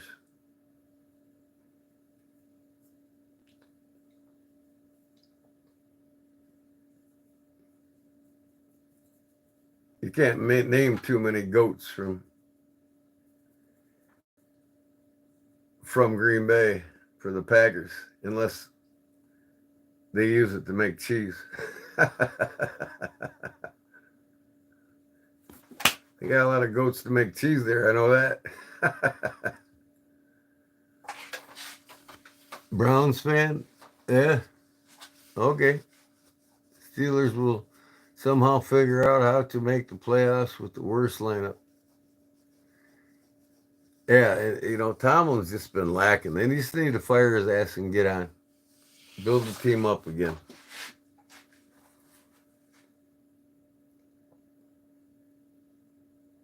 I don't drink. Don't drink at all. What kind of beer are you drinking? 'Cause obviously you must be drinking beer to be in here to troll people.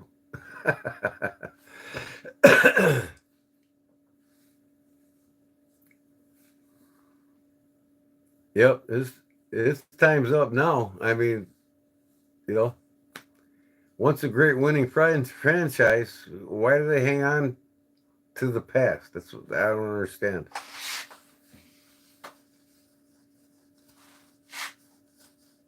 Tomlin just can't run an offense anymore, especially a quarterback. He just can't. So it's time for him to go.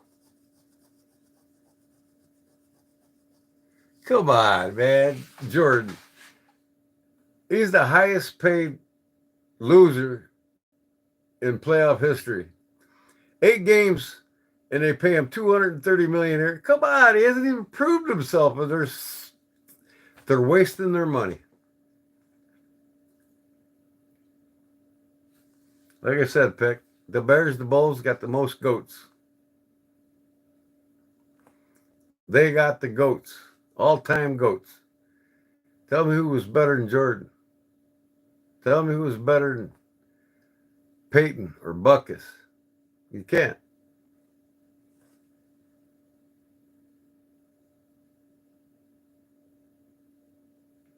Yeah, once his contract's out, he's gone. And it's time for him to move on. They got to build the franchise back up again. They've been slacking that for a decade. Well, like I said, Cheddarhead from Cheeseville. Good luck beating the Bears this year because we should have beat you both games last year. And right now, Caleb, quarterback from Chicago, owns Lambeau Field. He's undefeated in Lambeau Field.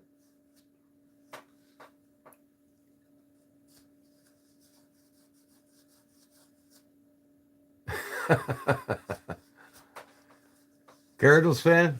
Yeah. no teams beat the Cardinals in Busch Stadium more than the Chicago Cubs. Chicago Cubs the only team to beat them the most.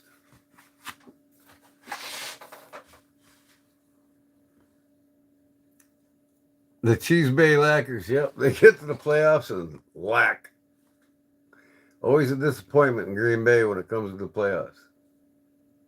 I just can't wait till we play Rodgers with the Steelers in Chicago. That's going to be great. It's probably going to be the worst ass whooping that Rodgers has had outside of the Packers ever in Chicago.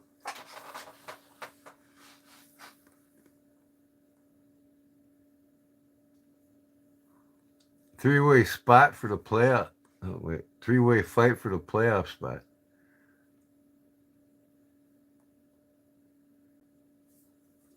Oh, now that we got good coach, one of the best coaching staffs in the NFL, all of a sudden, we're not going to lose 8 games by less than 1 score like we did with the shitty-ass coach we had last year. That's for damn sure.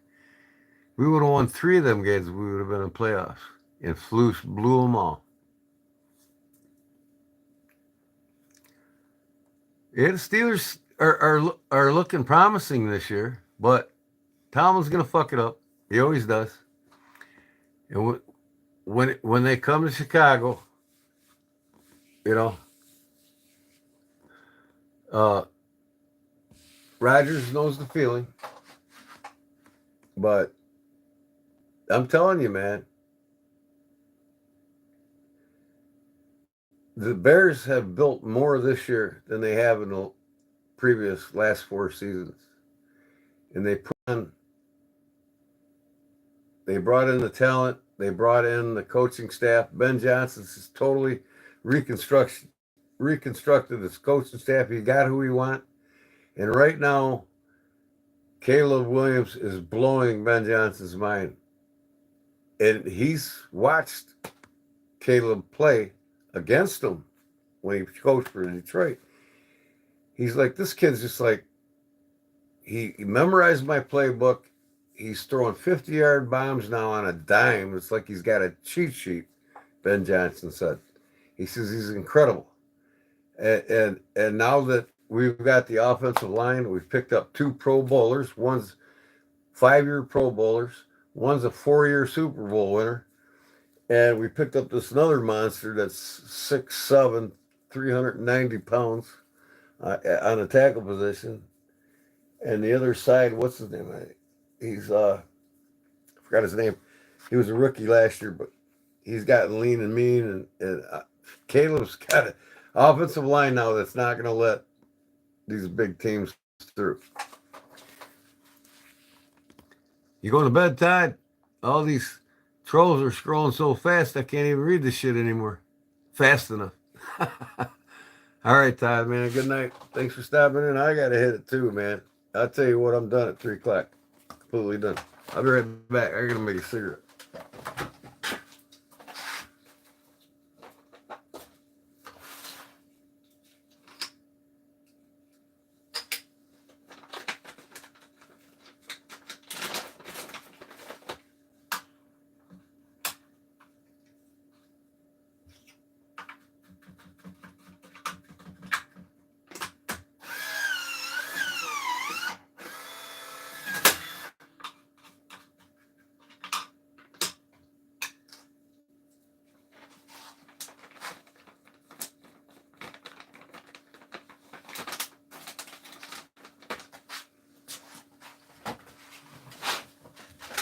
Hey, Zona, how about them Cubbies, buddy? Kicked Milwaukee's ass last night.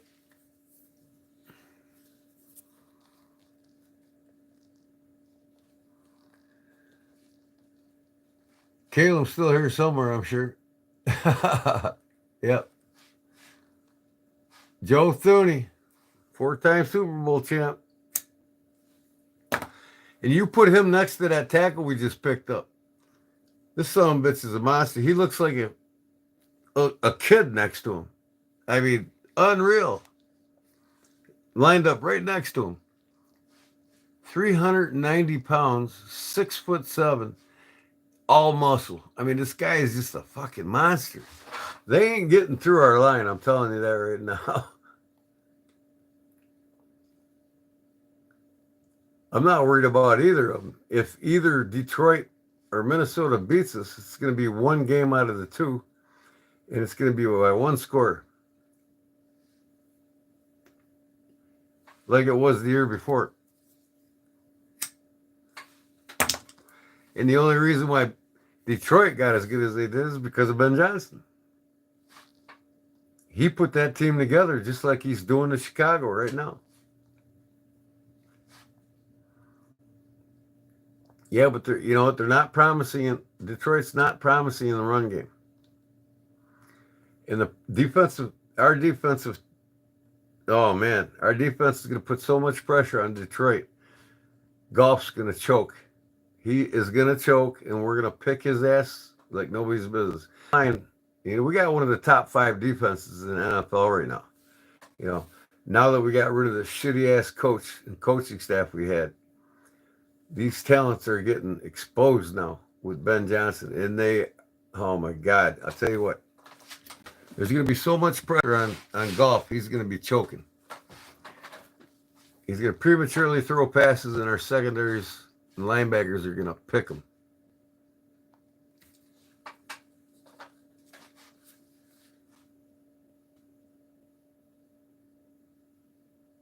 What's going to be a shutout?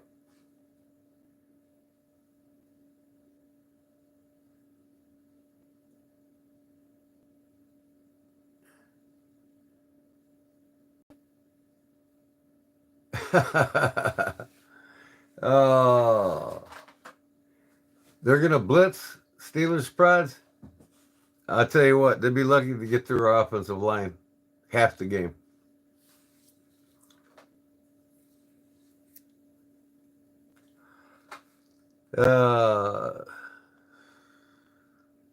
You guys just don't know what's coming, man. I mean, I've been following these OTFs and their off-season practices and how Johnson's putting this team together.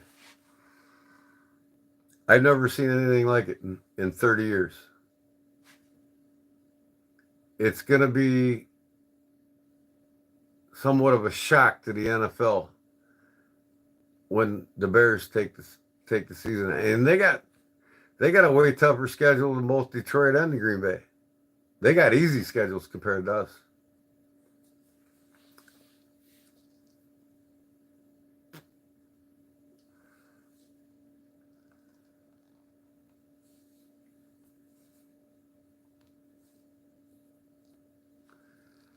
You'll learn something new this year, Cheddarhead. You've lost one of the 2 games, and this year you're going to lose both of them. So it's not even going to be close. Because, you know, people are kind of forgetting how good last year our defense really was. But they're better this year. They got more talent. They got some studs that's come to the team from other teams. Oh my God, I can't wait till the season starts. I really can't. Oh, they're going to be in the playoffs this year. Their bad coaching's done. It's no longer existent. And I'll bet you if the last place Green Bay Packers make it to the playoffs, they will get beat in the first round easily, and the Bears will make it to the second round. I'll bet you anybody anything.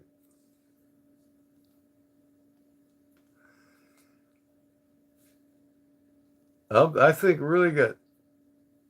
I think really good. I think logically. Because like I said, Detroit got where they were because of Ben Johnson, and he's doing the same thing here. And he came to Chicago, and all the teams wanted him bad. And he came to Chicago because he knew he had stacked talent and coachable players that he could make a great team out of, especially the quarterback. You know, and Caleb, 3,400 yards, rookie.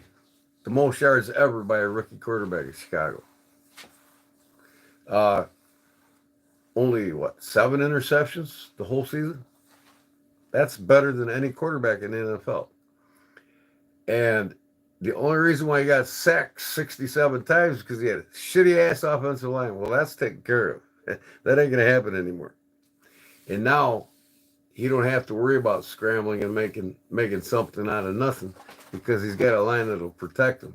And he's got more weapons as receivers.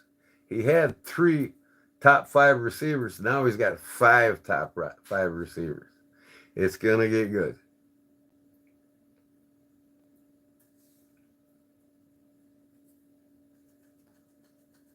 Yeah, that's all they had, 4 and 5. Are they rookies? What did they have the rookie year?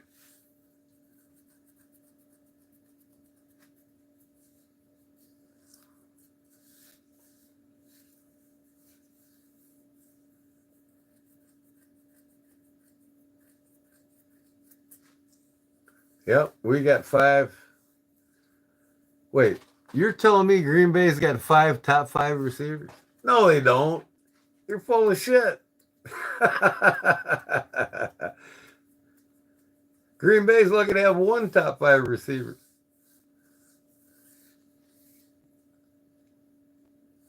Or 1 top 10 receiver. I didn't say that. They're stacked. Well, if I said it, I accidentally said it. Okay, I'm sorry about that. If I did say that. But we got 5 receivers that are definitely top 10, and we've had 2 receivers that were top 5. Now we got probably 3 that are top 5 after this season.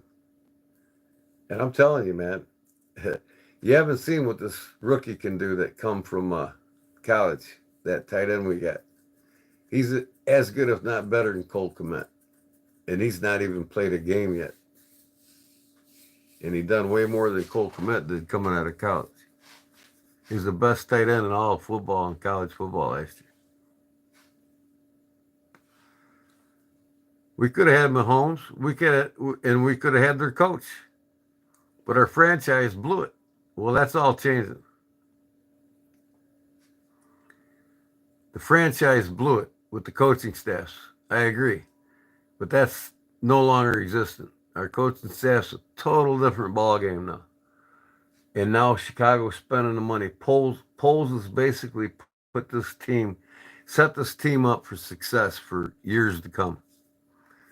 So you're going to see Chicago root up just like Kansas City did. Like, it took Detroit almost 5 years of rebuilding under Johnson to get where they got. It might take 5 years for Chicago to get like Detroit got. But I don't see it. We almost beat Detroit last year. They beat us pretty good. The second game, was it? And the year before, no. We lost games by 1 score or less. And that's because of our coaching. Because of our coaching staff and our management. And that's all changed. Poles has changed everything.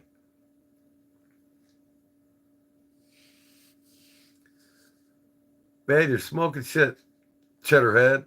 Just like a typical Green Bay fan knows how to do. Let me know the next time you win a Super Bowl. And I guarantee it's not going to be before the Bears. Mark my words.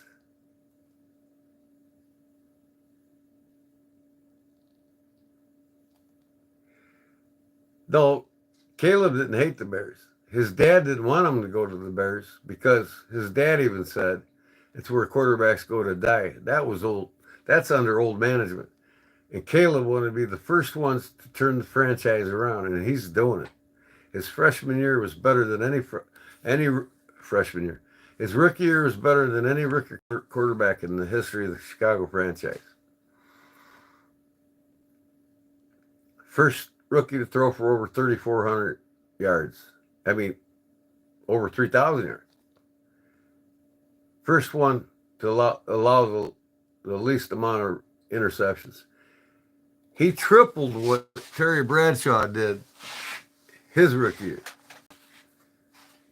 And Terry Bradshaw was taught to be a great quarterback, just like Caleb's going to be taught to be a great quarterback under new management and new coaching staff. It's all new, man. We don't have any of them fucking idiots we had last year. They're all gone. And they're building one impressive fucking team right now. And you're going to find out as soon as we play you.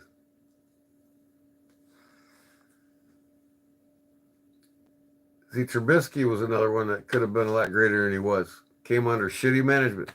He was a quarterback to come to Chicago to die, like most of them have. You know?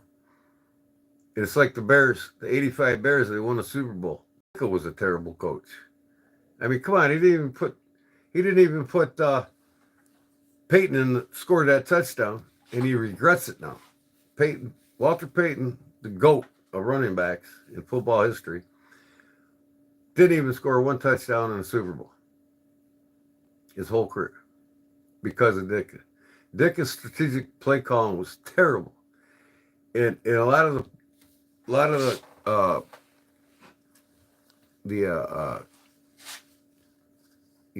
the press and the commentators said that if they had a better coach than Ditka, they should have won at least 3 Super Bowls, if not 4. The 84-85 Bears.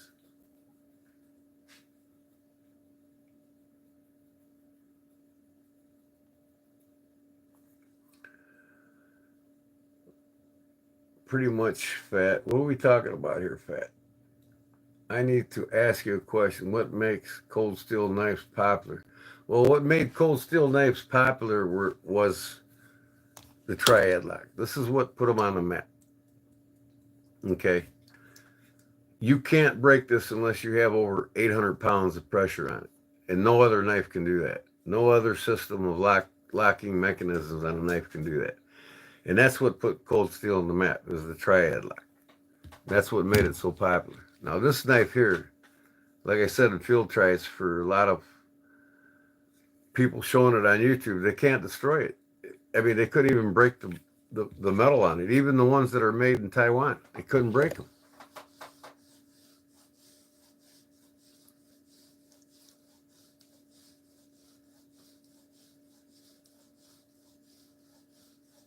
They're tough, hard to break knives. A lot of them. I mean, cold steel just keeps doing better and better. Good luck, Steeler Prods, with that this year. You're going to change your mind after this season. And so are a lot of these cheeseheads. We should have won both games against them last year. I don't even know how they made it to the playoffs, to tell you the truth.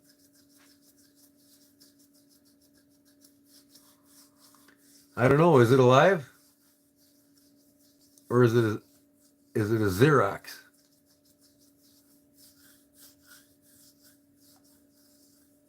Here we go again. Don't eat shitty foods in the store that are killing you.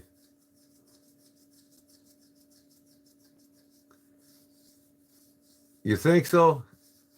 You think, like I said, I grew up a Steelers fan my whole life, but I'm a diehard Bears fan. And I follow the Steelers and I love the Steelers. But Tomlin's too unpredictable. You get halfway through the season, then you can make that choice. They got a little bit better team. They got some good selections this year, but none of them are promising yet. None of them proved themselves yet. And in Tomlin's record, with his play calling, offensive play calling, is horrific. He's on his way out. Until they get rid of Tomlin, I don't really see him being a threat in the playoff contention.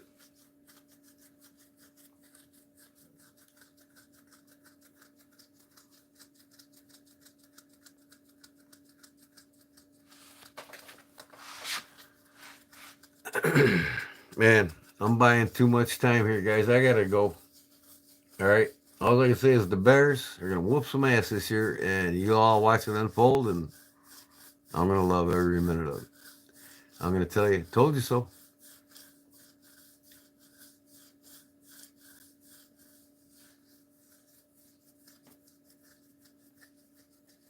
What? The Packers won a Super Bowl when? Like 20 years ago?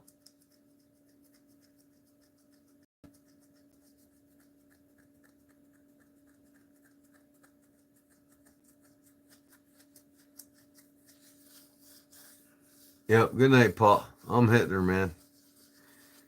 I can't stomach a cheesehead. First of all, they got too many high hopes up, and they think they're gonna win and win and win, and they get to the end and they lose and lose and lose. And this year we're gonna whoop them worse than we did last year. So I'll see you later, Fat. I'll see you later, Paul and Zona, and all you trolls and cheeseheads and Steeler hopefuls. I know I'm hopeful. So we'll see us when we play us. It's not going to look good. I'll tell you that right now. Caleb's going to have well over 4,500 yards this year. It's going to be fun to watch. So, all right, Zona, get a hold of me when you get your package. And both things that are in it can make a nice little short with. That'd be cool, man. You'll see. So, let me know when you get it. All right? Talk to y'all later. Peace.